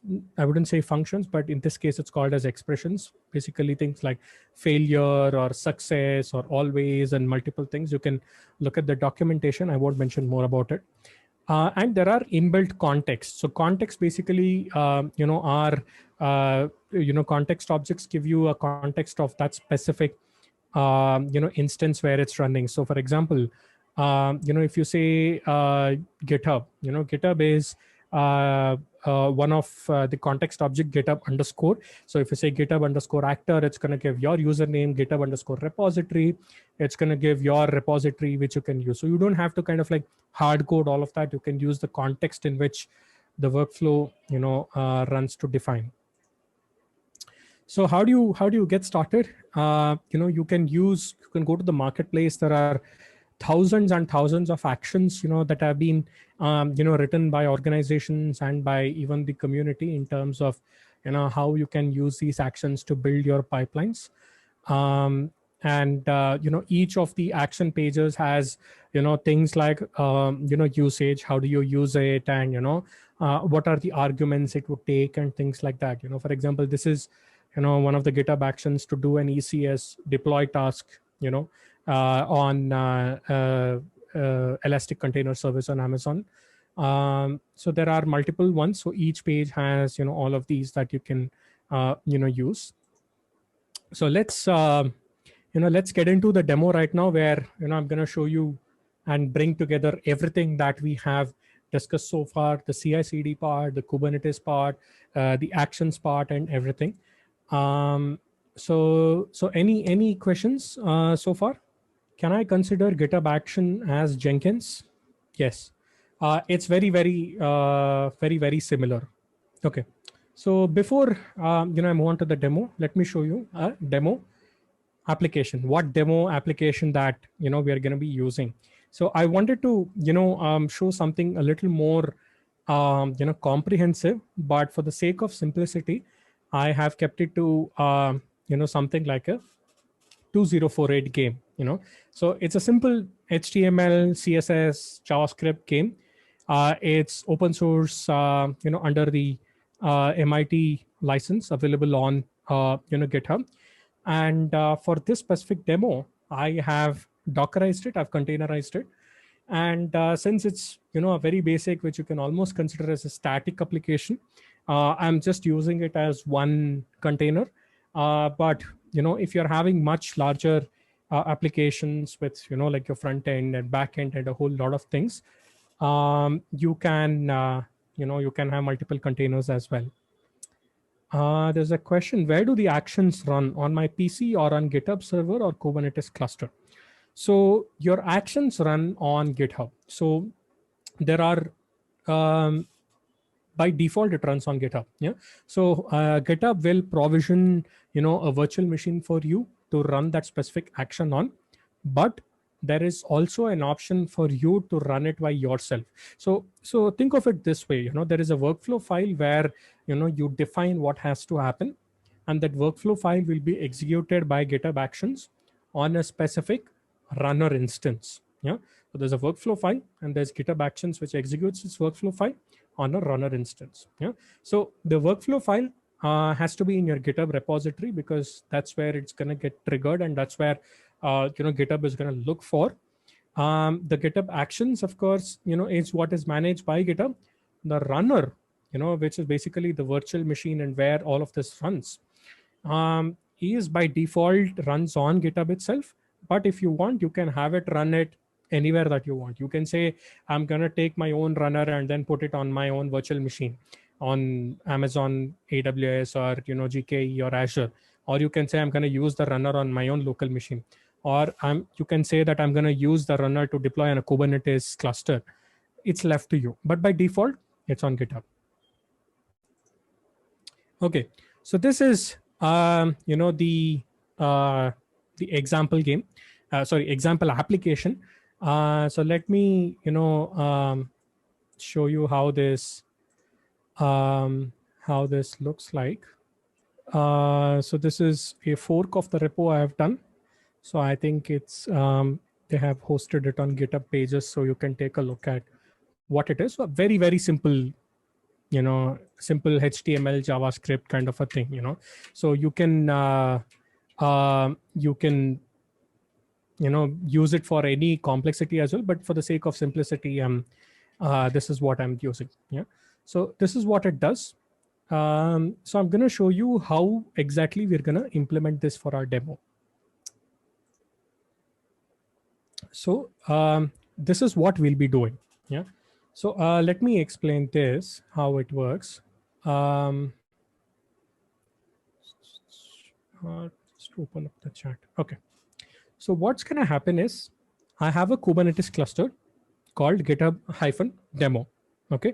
So it doesn't matter where this Kubernetes cluster runs. You can have it on your Amazon cloud, Azure cloud, Google cloud, anywhere that you want, or you can host your own anywhere as well. So it doesn't matter. Yeah. So I have this Kubernetes cluster called GitHub demo. Yeah. So don't worry about the blue ones, but just look at the orange ones to the left. So I have the 2048 source. So this is my GitHub repository. Yeah. So what I'm gonna do is, in this one, I'm gonna create a release tag. So I'm gonna make some modifications, and I'm then gonna say, okay, this is gonna be my release. Yeah. And I'm gonna tag it. Okay. Now my tag will be my trigger for my action workflow. Yeah. So I'll be defining that, look for these tags, and when these tags happen, kick off the workflow. And what the workflow is going to do is, it's going to build the container image based on the Docker file that I have specified and the updated code, and it's going to push to a container registry. So container registry is basically where you store your Docker image files, which can be used to be pulled and deployed anywhere that you want. So so GitHub has a container registry. You can use that, or you can use Docker Hub. You can use any registry that you want, doesn't matter. But in this example, for the sake of ease, I'm just using GitHub container registry. So what it's going to do is, it's going to deploy the GitHub container, deploy my Docker updated Docker built Docker image to GitHub container registry, and then it's going to update my deployment within my Kubernetes cluster, and then there's going to be a service which will have a load balancer, and the user will be using this. Now, let me tell you about what the deployment actually means, what service means, what load balancer, or why is it required in this example. Yeah. So what I did was, while creating this cluster, I did a very initial, deployment of the basic, image of this, just to have it on the cluster and show you how it's gonna, update it. Are you trying to highlight something or ask a question? Yeah, please do that in the chat. So yeah, so coming back to the Kubernetes aspect of this one. So the way that you define everything in Kubernetes is again through YAML files, very similar to how I showed you in GitHub Actions. It's very similar in terms of how it's formatted, but of course the syntax is different. So let me show you how that looks like, and then I'll tell you what the deployment and the service does. Oops. Okay, I'm gonna go back here, and I'm gonna open up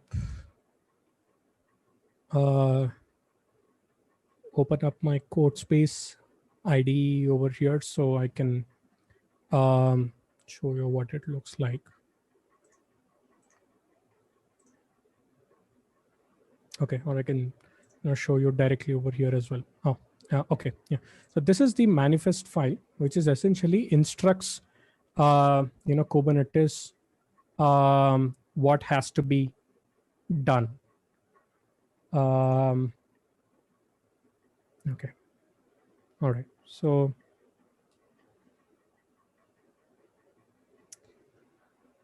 okay, are you able to see this? Should I enlarge it further? Yes, so that would be good. Okay, great. Just a moment.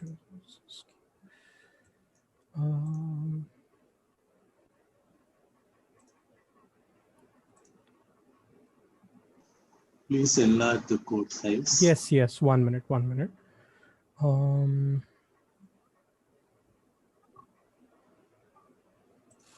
Okay. You can use the magnifier button on top right-hand side of the browser, if that helps. Yeah, I'm just trying to use the control. Yeah, I keep forgetting what's the shortcut for the Mac one. Okay, yeah, here it is. All right.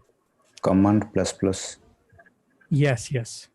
Okay, so here is, basically there are two components in this. So if you see over here, I'm just highlighting this. So there is one aspect of object called deployment, and there is one called service. Okay, so let me zoom in over here and then show you. So this is the manifest file for our Kubernetes deployment. So basically, there are multiple API versions that will be available, and there are API groups and all of those things. Let's not get into that. But the kind is essentially, we say that, okay, this is an object of type deployment. That's what we tell Kubernetes. And the high level for every manifest file is that there's going to be some metadata, and then there's going to be a spec, a specification for this specific manifest. So in the metadata, we say the name of this deployment is going to be 2048 app, and we're going to add a label. So labels are, again, key value pairs, that's all, which can be used for any of these objects, including nodes.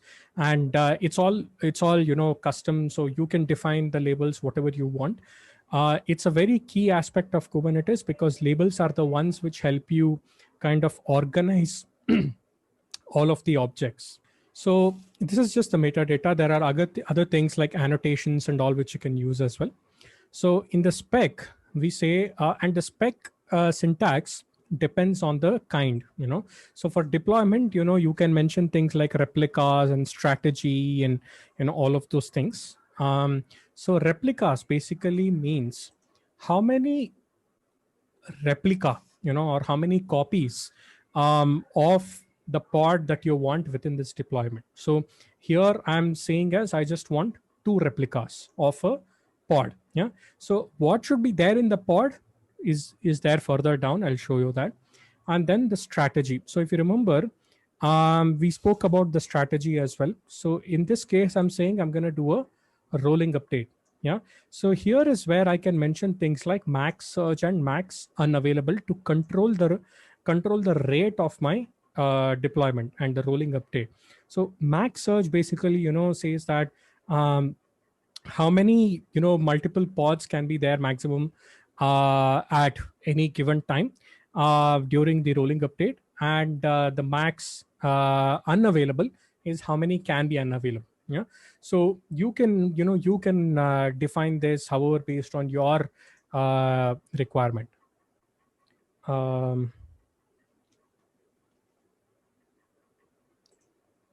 Sorry, someone joining in. Okay. So, oops, this keeps on going. All right. So then there is a template aspect. There is a selector. Yeah. So the selector, what essentially it does is, so in a deployment object, yeah, a deployment object manages, the pods not based on what is part of, the initial manifest, but based on labels. Yeah. And this all happens again at, the orchestration level. So essentially what I mean is, say, there are already some labels existing, for pods which have the key of app and value of 2048. That will already be automatically included as a part of the deployment. So it picks up, all the pods based on whatever you mention in the selector and includes it as a part of the deployment. If it's pre-existing or if it's creating new, doesn't matter. So this is very similar to how a lot of a lot of the aspects of Kubernetes works. It works a lot on the labels, and labels can be modified on the fly within manifest or however you want. Yeah. So in the selector, we are basically saying, how do you want to select the pods to be a part of the deployment? And we are saying match the labels. Yeah. So there are again multiple type of selectors that you can use as well. But here we are just saying a simple one, which is match labels, which basically says if a pod has a label called app and the label value is 2048, include that as a part of the deployment. And then there is a template. So the template, essentially what it says is, if there are new pods that has to be created by the deployment, yeah, what should be the template of those pods, what should be there in those pods is what you define over here. So in the template, essentially you mention the the syntax for a pod, manifest file. So you can just use this, what I've written over here, using an API version of v1 and kind of pod to create a new pod. So that's how it's kind of like nested in a hierarchy. So the metadata, again, the label is app and this one 2048. Now just remember, whatever label you give over here should be similar to this. Okay, otherwise it won't be included as a part of the deployment. Yeah, so it should be the same one as this, the selector, I mean. So then you again have a spec, and then you define containers. So basically, so this whole thing is the the spec of a pod. So not the spec of a pod, but the syntax for creating a pod through a YAML file. So you say that these are the containers that I want to be a part of my pod. In this case, it is just one, and the name of the container, I want it to be 2048. The image is going to be ghcrio mv current, and then there's just like a base image with the same one which I have. It's going to just pull that and then start running that container. And then I say the ports, I want to expose the container port 80. Okay, so what this deployment is going to do essentially is it's going to create two pods, because I mentioned replica as two. And excuse me, in each of the pod, it's gonna I'm sorry to interrupt. Could yeah. you increase the font size? There was a request from the audience as well. Sorry to interrupt you. Oh, is more than what it is currently. Are you able to see the zoomed in one, or are you able to see the zoom? No, not yet. Please zoom the font size. It is too small for us. Oh my God, so sorry, because I think Zoom doesn't capture the zoom in, because I was already zooming in. I think actually we can see. Sorry to interrupt, but the thing is, you have to move to the gallery. Now it's better. And okay. Just push the. Now we are able to see. Yeah. Viewers on the right side, so that will enlarge the view side actually. Yeah, no problem. So sorry, very sorry, because I was already zooming in, and I think Zoom, as in the platform, didn't capture that. Zoom has a problem that it doesn't share your entire desktop, so it has to be like individual. Damn, so sorry about that. I wasn't aware, and because of the Zoom, I wasn't able to see on the chat as well. Okay, I hope now it's fine, right? Yeah, absolutely. Okay, great. So I just recalling API version is a deployment. There is a metadata. There is a spec for the replicas and the strategy. And then there is, the spec for the container. So essentially what this is going to do is it's going to create two pods within the deployment, because I've, mentioned the replicas as two. And each of the pod will have a container with this image running within the pod, and it will be exposed on port 80. Okay, so that is what this is gonna do. Now the aspect over here is this deployment and these pods will be running, but these won't be accessible yet outside, from outside of the cluster, because I haven't exposed this particular deployment outside of the deployment itself. Yeah, so that is where the service object will come in. Yeah, so the service object is of the type kind service. The metadata again is name, which I'm saying as just the name as game 2048. The selector again can be anything, it need not be the same.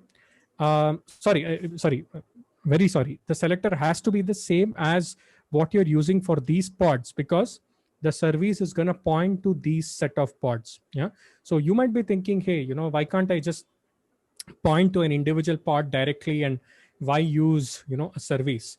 The reason being very similar to what I was talking about previously what's going to happen if you start using, you know, virtual machines, right? So virtual machine will have like an IP address which you might be using, and if that virtual machine goes down and you create a new one, you'll get a new IP address which, you know, would be gone, right?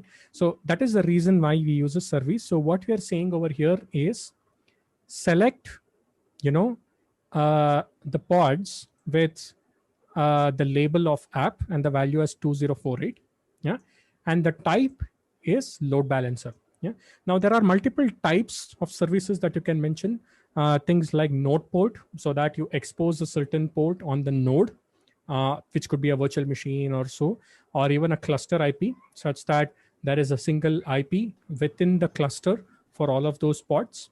But load balancer, you know, is what I'm using over here, so that you can expose it outside of the cluster to be used.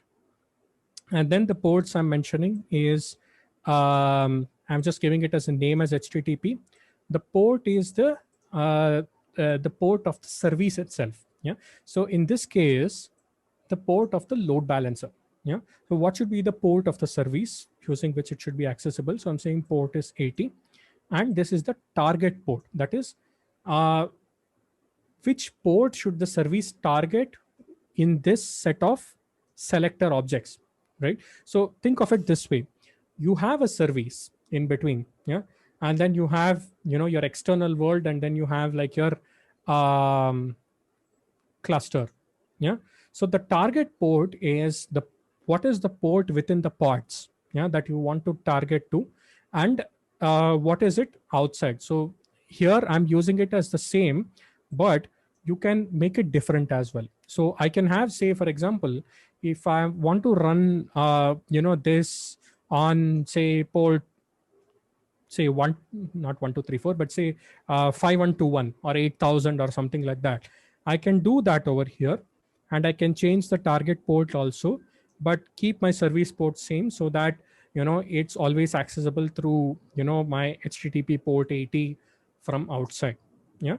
So these are the two you know, objects that are created as a part of, you know, my initial, you know, deployment, which would already, you know, be existing.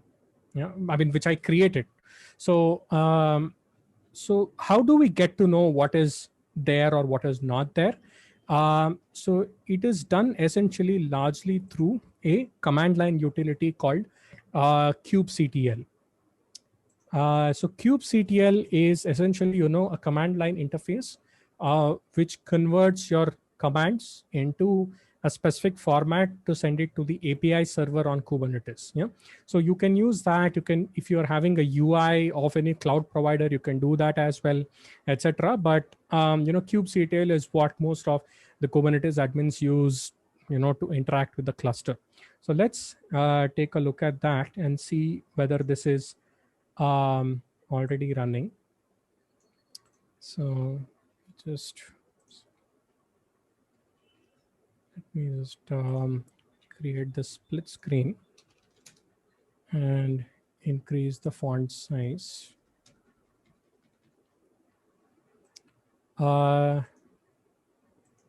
Is the terminal font size fine? Or do you want me to increase it more? Yeah, that's fine. Thank you. It's Fine, right? good.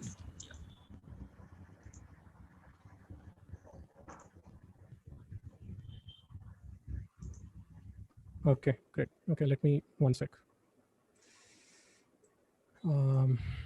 Just make this full screen to be easier. Okay. All right, so I'm in the folder called 2048, which has basically my source code. Right? And kubectl, this is, you know, some of them like to call it as kubectl, but I like to still call it as kubectl. This is what is used to, you know, interact with my Kubernetes cluster. So first of all, let me just, you know, look at what are the nodes which are running. So I'm going to say kubectl get nodes, and it is going to list me the nodes. So this is the name of the node. You know, for the purpose of demo, I have this, you know, running on Azure, but you know, you can as well use it on, you know, AWS, GKE, or even your local. So there are two, you know, nodes which is the virtual machines which are running. And the version of the Kubernetes that it's running is 1.18.8. The most recent one is 1.19, but it's just like a couple of months old. So most of them, might be using even 1.16, 1.17, etc. So I won't get into the version aspects, but these are the two nodes. Yeah. So I can do something like kubectl describe node. Sorry, this Zoom join room is distracting me a lot. Okay, so there's a kubectl describe node, which is going to basically give me some details about the node. So I'm going to say describe node. So it shows me, okay, let me go all the way up. Okay, so it shows me the name.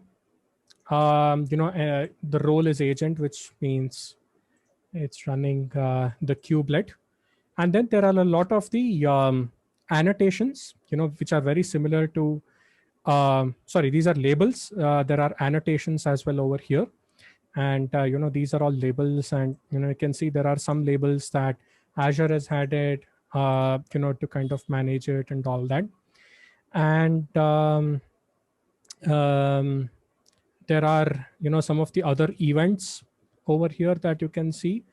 You can see there is an internal IP as well for this. And yeah, there is a CPU allocation. There's a ephemeral storage. There is, I think there's a 4 GB memory, and, the maximum is 110 pods, that I can deploy on this node. And then there is some system info. This is running 1804, and it has Docker as the container runtime 19.3, and it has kubelet and kubeproxy, which I showed. And these are some pods which are running on the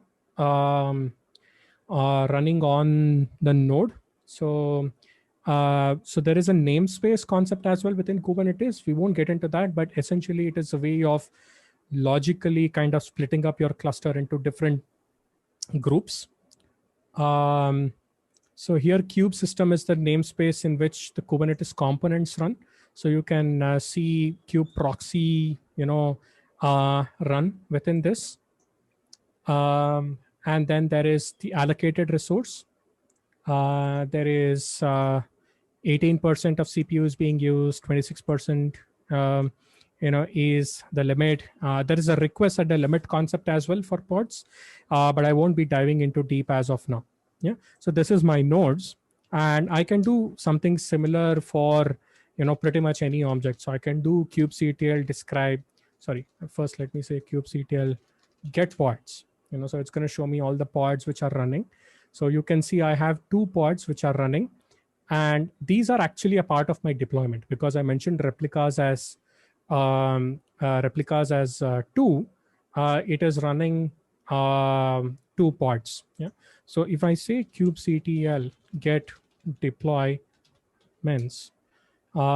it's going to show me that 2048 app, which I had mentioned in my manifest file, is running.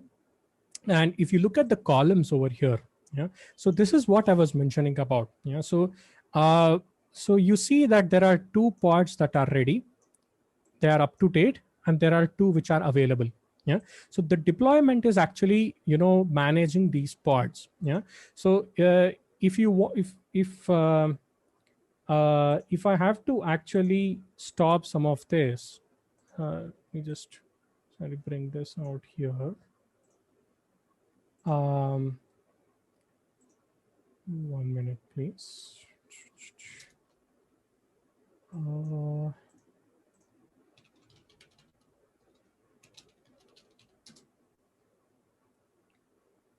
Okay, so if I have to, stop any of the pods, the deployment object will automatically start bringing that up, the self-healing nature, which I mentioned to you about. So say, for example, I'm gonna, delete this 1 pod.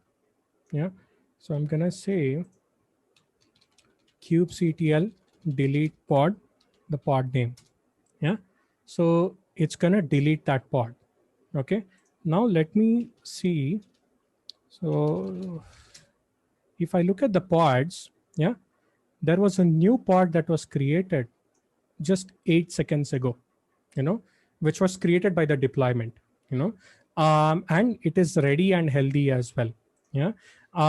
So even if I continuously keep on deleting all of the pods, the deployment object will keep on start bringing it up. So if you're wondering what is this K, I just use it as an alias for kubectl because it's a little big. So even if I do a cat deploy is a short form for deployment. You can see there are again 2 which are available. So I don't really have to tell Kubernetes that, hey, one pod is deleted, create a new one, etc. I don't even have to mention anything. I just say, give me 2 replicas, give me 2 pods, and then the controller will take care of it. So this is the deployment which I showed you. And if I say to show you, if I just say k describe, oh sorry, I think k describe deploy 2048 app, it's going to show details about my deployment. So you see over here the namespace is default. The label, you can see what we had used, app is 2048. And you can see this was the 3rd revision. I think I'll come to that later on.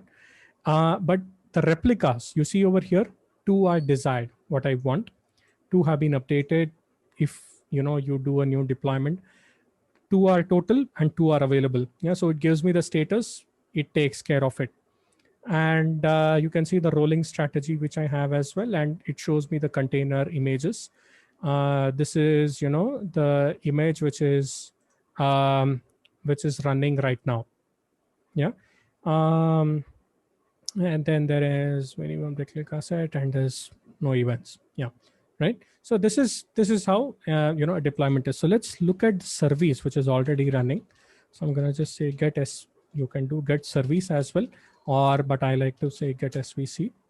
So if I do that, you can see that there is a game 2048 service of type load balancer.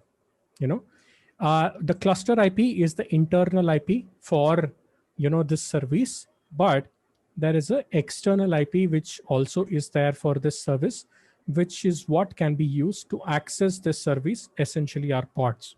But before that, let me describe this service to see what it says. So I say k describe SVC game-208. So you can see the selector is app is 2048. Yeah. And it is of type load balancer. There is a load balancer ingress. So there are things like ingress controllers and all that. So let's not get into that. So, but if you see the endpoints over here, yeah, the endpoints are actually 2 IP addresses, So these 2 IP addresses are actually nothing but the internal IP addresses of the 2 pods that the service is pointing to. Yeah. So it's 103 and 185. So if I just do k get pods, and if I say to describe this pod,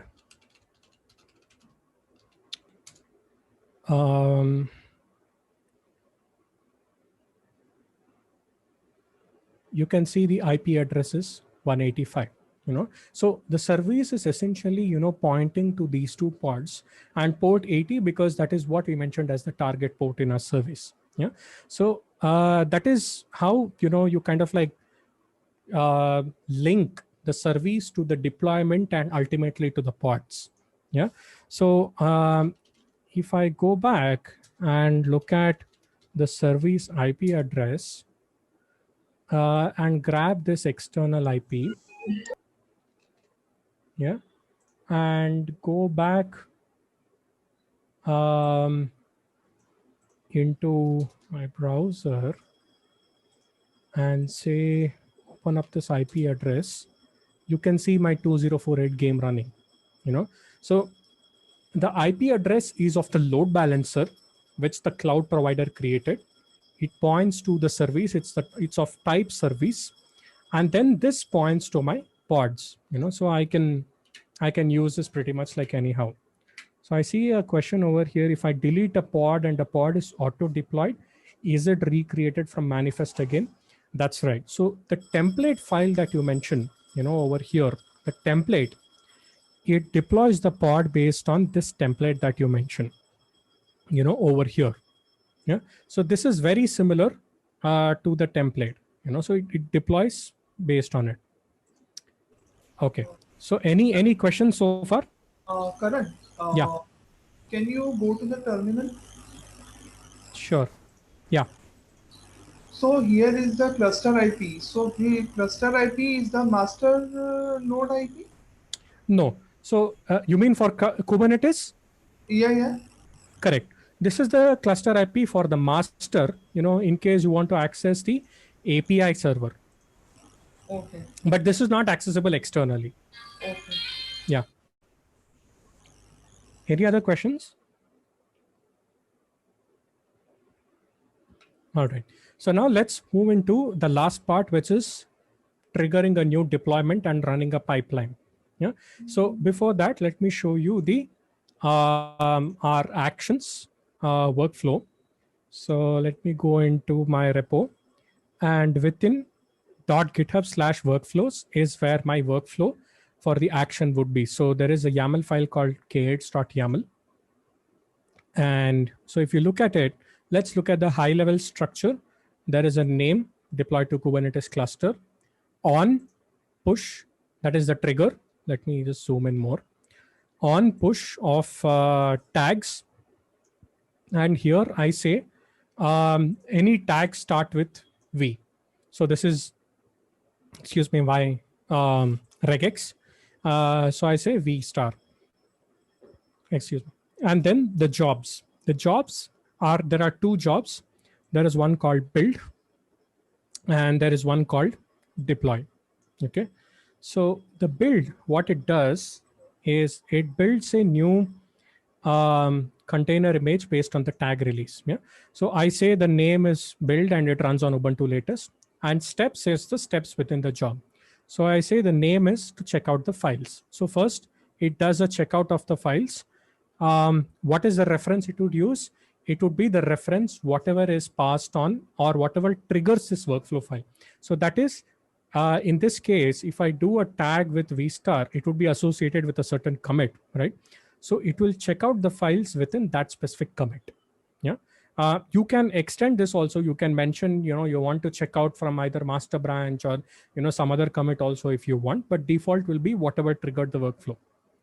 Next is it pushes the image to the GitHub container registry.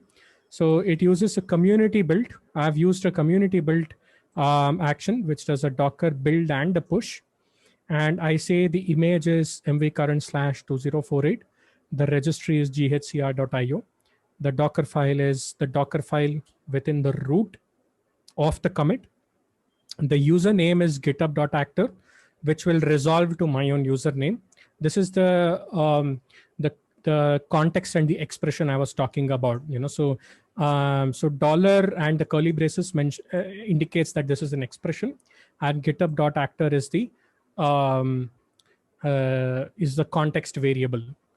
And the password is secrets.patch. So secrets is again a reserved, kind of a context which gives access to the secrets that is stored within your repo.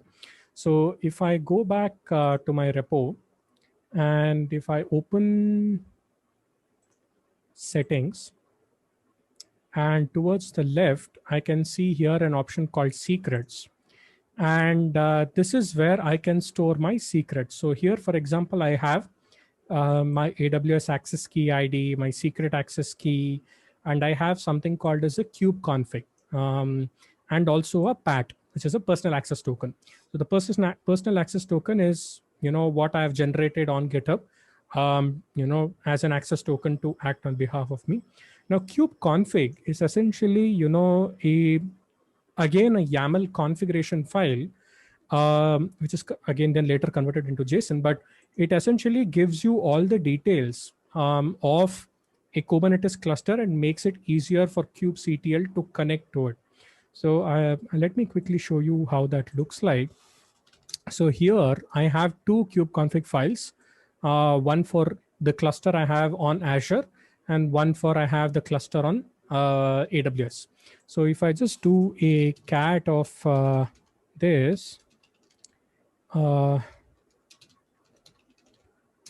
so it has things like the cluster and the certificate details and sorry, I scrolled in, and then so all right, so in the build job what happens is you have so at the end of this build job it basically uses the Docker file that is part of the repo, and then it pushes onto my container registry. So my Docker file basically is very, very simple that I have over here. It just uses an Nginx image and copies over whatever is there, all the data within the Nginx root folder. It's a very, very simple one. But of course, if you're using it for your applications, it will be a little more complex based on how you're containerizing it. So this is what it does at the end of the build job, and the deploy job is it says needs build. So this is the dependency which I had mentioned about. So if I hadn't put this, the build and the deploy would have run both together. So it would have meant that the build would have happened and the deploy of some other older version itself would have happened. So when I say needs build, I'm essentially saying that first do the build job and then come to the deploy job. So this also runs on Ubuntu latest. And first is I'm doing a checkout of the files, and then I'm saying set the context from kubeconfig. Yeah. So this is a pre-built action which says create set context.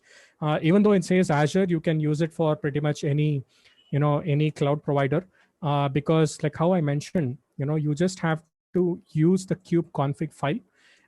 And if you remember, within my secret store, I had a secret name called kubeconfig, which I'm saying that use that kubeconfig, and within that, use the context called GitHub demo, which essentially in this case is similar to the name of my cluster. After that, what I'm doing is, again, I'm using a community built action called get tag name. So what this does, it gives me the name of the tag which actually triggered this workflow. Yeah. So I'm going to use the same tag name for my Docker image, which is why I want to, get only the tag name for my action. So I get the tag name, and then I say get the new container image tag. So I'm just doing a run, okay, where I'm saying set the output, for this specific action, yeah, and use the variable called name, name of the output to be image as this. So essentially what it does is, in the next action, if you see, I'm using the output from the previous step.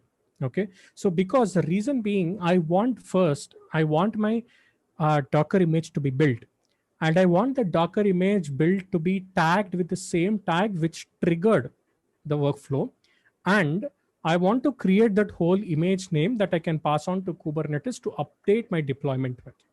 Got it? So that is why what I'm seeing is, here is I say the ID as image tag for this action, and then I say use image and have the value. So it's again like a key value pair, image, and the value is GHCR this, and the tag, if you see over here, it says as $get tag name. This is actually an environment variable within action. Yeah. So in the previous action, what it does, you see over here, the community action, it gets the tag name and sets the environment variable get tag name with it. And in the next action, I'm using that environment variable as a part of the set output command, so that I use that environment variable to construct my whole image name. And then next I say deploy to Kubernetes. So again here, it's an action written by Azure, but you can use it for pretty much any cloud provider. And it's going to use the Kubernetes cluster, which is mentioned over here. So you give a kubeconfig file, you say use this cluster, and then you say deploy this manifest, which I showed you, but use this new image. Okay, so what this is going to do is it's going to update the image with the new tag and pull that container. Okay, so any questions on this action file?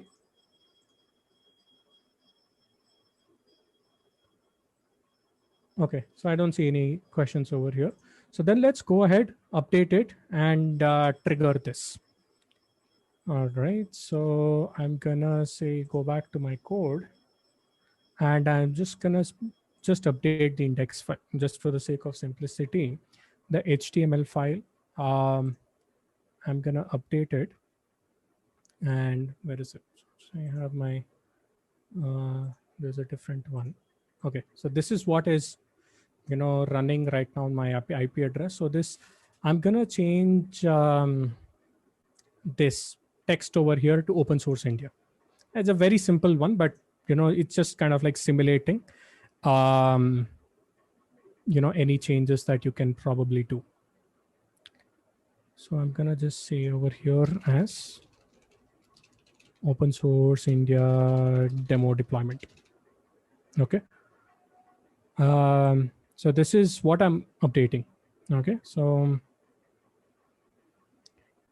that's it. And then I'm gonna commit to the master branch.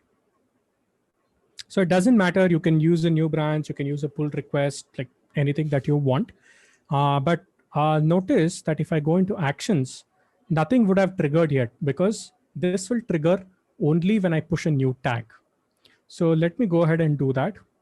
Let me actually create a release, which will make a new tag. So I'm going to create a new release, and I'm just going to say as v3.0.2, and I'm going to say release title as open source India workshop release, and it's going to point to master. Okay, so just notice I am adding V over here so that it triggers. I can give pretty much anything that you want. You can use regex, specific tags also. You can say, okay, stage hyphen, anything that you give will deploy to a staging environment. And you can use a lot of those conditionals as well that you want to kind of like determine where you want to deploy. But I'm just going to keep it simple. I'm just going to say v3.0.2. But before that, let me open up my container registry to show you what's there already. So I go into this and packages. You can see 2048 over here. I had pushed my latest image as v1.2.2 just sometime while I was testing. Yeah. So this is going to get updated. Okay. So I'm going to create a new release and say it's all okay. All right, publish release. So you can see there's a new tag that was created v3.0.2 with this release. And if I go into the actions now, it should have triggered. Okay, so here it is, deployed to Kubernetes cluster with this commit and with this tag v3.0.2. So let me open up that. It's queued right now. And if I go on to build, it's setting up the job. It started. So it has done a checkout of the files. It's building and pushing the Docker image right now. So you can, so these are the streaming logs I was talking about. So it's completed this job, the build job. You can see now towards the left over here, the deploy job has triggered. It's starting. Meanwhile, let's just refresh this to see if it's gotten pushed. So you can see the v3.0.0 was pushed less than a minute ago. And this is the new tag. And for deploy, it's setting up the job. It's basically setting up the runners and any of the actions and all that. So it set the context from kubeconfig. These are all the names, if you remember, of the action workflow. It's deployed to Kubernetes as well right now. And you can see there's a green check mark, which means the pipeline has completely run. Okay. So what essentially going back over here was in the build, it did a setup of the job. Let me just go back and show you that. Queue workflows, K8s. So you see setup job is the default one. It did a checkout of the files here, name checkout files. It did a build and push Docker image, which is the build and push Docker image. And this is the default post checkout and complete job, which happens, which is cleanup. In the deploy, you can see that again there is a checkout in the first, which does a checkout of the files, and there is set context from kubeconfig. Set context from kubeconfig was done, and it got the tag name from this action. And then after that, it said get new container image tag, which got it over here. And then after that, deploy to Kubernetes, which happened over here. So if I go back into my terminal and say kget deploy, the deployment is still running. So there is no change, but let me see what it says for kget pods. You can see there are 2 pods which have been running since only 101 seconds, just 2 minutes ago. This was our deployment.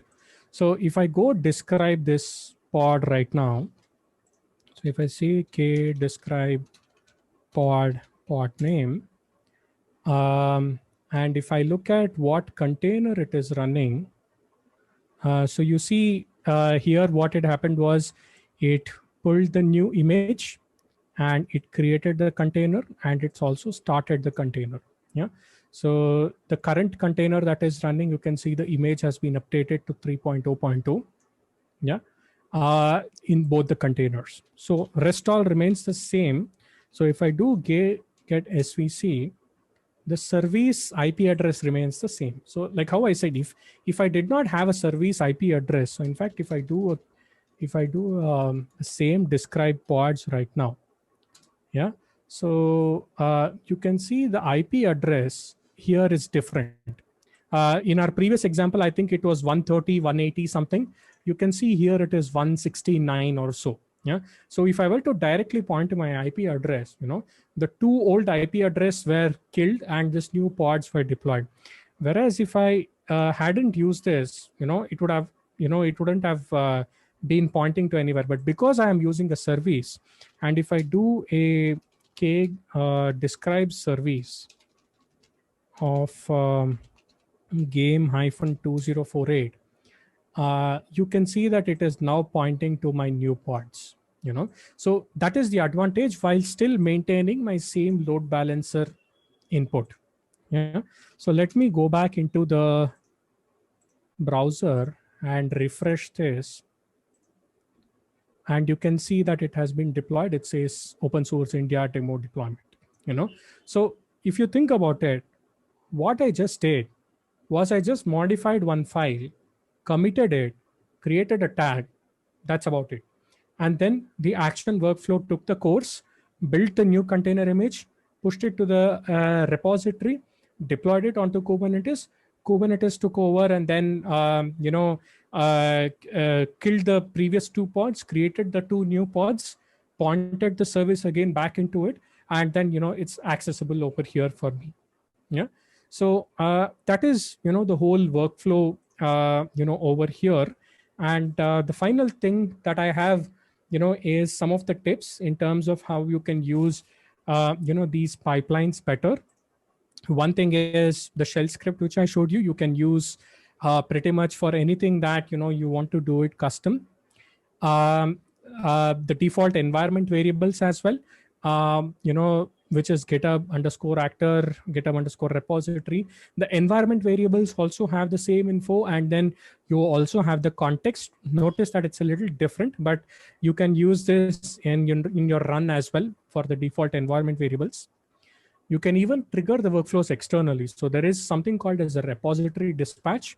So if you do, for example, a post to /repos/mv current/2048 repo dispatches, it's going to trigger this workflow through a post as well. So you can have things like a webhook, pointing to this workflow, such that when that webhook is called, this gets triggered, or even you can do a manual, like a button to say deploy this, you, like how I mentioned, you can do a cron as well to schedule. And finally, you can do resolving the dependencies as well, like how I showed. So in this case, job 1 will run first, and then job 2 will run only after job 1 is run, and job 3 will run only after 1 and 2 have run. So the dependencies, you can mention that as well. And then, I briefly mentioned about the conditionals as well. You can say run a job based on previous step exit status. If it's a failure, do this. If it's a success, if it's canceled or always, etc. You can use the built-in secret store. I showed you about this as well.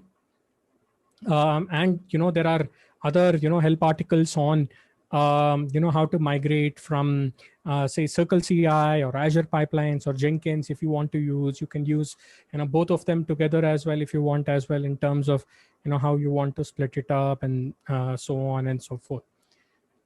There is also a learning lab. If you go to lab.github.com, there's a DevOps with GitHub Actions. Basically it runs through, we have a very friendly learning lab bot, which guides you how to accomplish a lot of this GitHub Actions and DevOps workflows on GitHub itself. It so you do certain tasks, it gives you feedback, and then you kind of like carry on. So it's not a tutorial, it's not you do and then you learn. The best thing is, I think, how I mentioned, you can run on your own hardware for free as well with self-hosted runners. I think someone asked a question previously in terms of where will it run. So this is the answer. You can run it on your own hardware as well with self-hosted runners. And the best thing is it's free for public repositories, so you can, use it as much as you want that, for public repositories. And there are, we're working with a lot of partners, like Circle CI, CloudBees, JFrog, and various other folks, in order to make this whole CI/CD, experience a lot more better, on GitHub Actions. So you can just go to github.com/features/actions, know more about, or get started with with any of your repositories. So that's about it. And I'm available on Twitter, LinkedIn, other places. So if you have any questions, we can bring it up right now. So I'm gonna just share my screen sharing.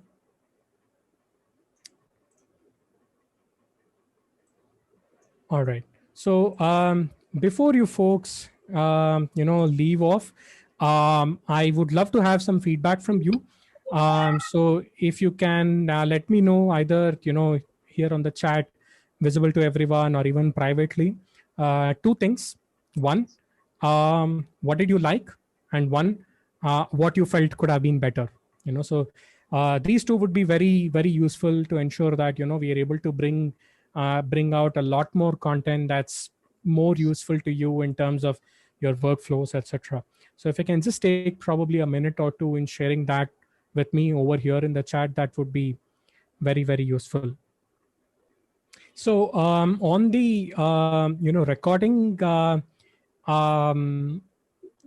I think this is something that the organizers have to mention. It is being recorded right now, but how it will be shared, I'm not entirely sure. The code samples, let me just put it over here right away. It's there on my repo and public itself. So if you just go to github.com/mvkaran/2048, you can find it over there. So any questions or any other feedback? So one that that again wanted an input from all of you is probably a yes or no. So did this session, live up to your expectations in terms of what you wanted to learn? Thanks a lot. This is really nice, encouraging feedback. And I saw a question on does Kubernetes ingress load balancer handle the TCP IP connection? Yes. So there is a controller, a type of controllers called ingress controllers. You can go look into it as well and, excuse me, see how that works. Will you have next session like more in depth? So we'll be having, continuous sessions happening, here at GitHub. So if you go to, let me just share that URL. So just to follow and stay in touch on our Twitter channel. And we also have a meetup group. And soon we are going to have a really exciting, meetup coming up next month on some of the DevOps concepts and all that, with GitHub. So you can, oops, sorry, I think I've been example. So someone asked me, can they write their own GitHub Actions? Yes, there is a thing called the GitHub Actions Toolkit. You can use that to write your own GitHub Actions and publish it as well, and even publish it on the marketplace. Where can I download the recordings? I'm not sure. Neeraj, if you are on the call and if you can let folks know where the recordings will be accessible, that would be helpful. It's being recorded for sure. There is also feedback on okay, Nikhil, thanks a lot for the feedback. I know I felt it could have been probably a little more easier in terms of some of the concepts and all that, but maybe if many of you are interested, we can do like a basic one-on-one on Kubernetes and CI/CD as well. That's useful. Can you say, based on your experience with load balancers, better HA proxy versus Kubernetes? So the question is, which is a better load balancer, HA proxy or Kubernetes? So the answer is both are very different. Kubernetes is not a load balancer; it's a container orchestrator. So you can have, a service plus a load balancer as a part of, your Kubernetes deployment, but you cannot see it as, the same. In fact, you can have HA proxy within a pod deployed in Kubernetes acting as a load balancer. You can do that as well. No one's stopping you from that. So it's very different. But in my experience, if you're using a Kubernetes orchestrator on a cloud platform, using the service type load balancer would be a lot more useful, because it would integrate very well with the cloud provider's load balancer offering. So someone said, not able to visit your GitHub page, not found. Can you just mention which one is not found? I'm just opening it up. It's a public repo as well. Karan, yeah. The problem is that there's a period after the name N, Karan. So that's why it's not able to say not found. For some reason, the URL has that problem. But if you type it in, it'll come up as it is. Okay.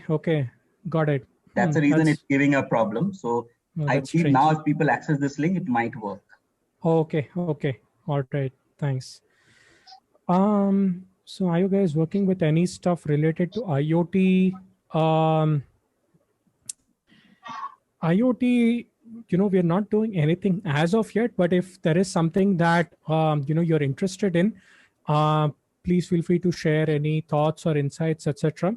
So I'm also, dropping in email address. So if you want to reach out to us, you can use developer@github.com.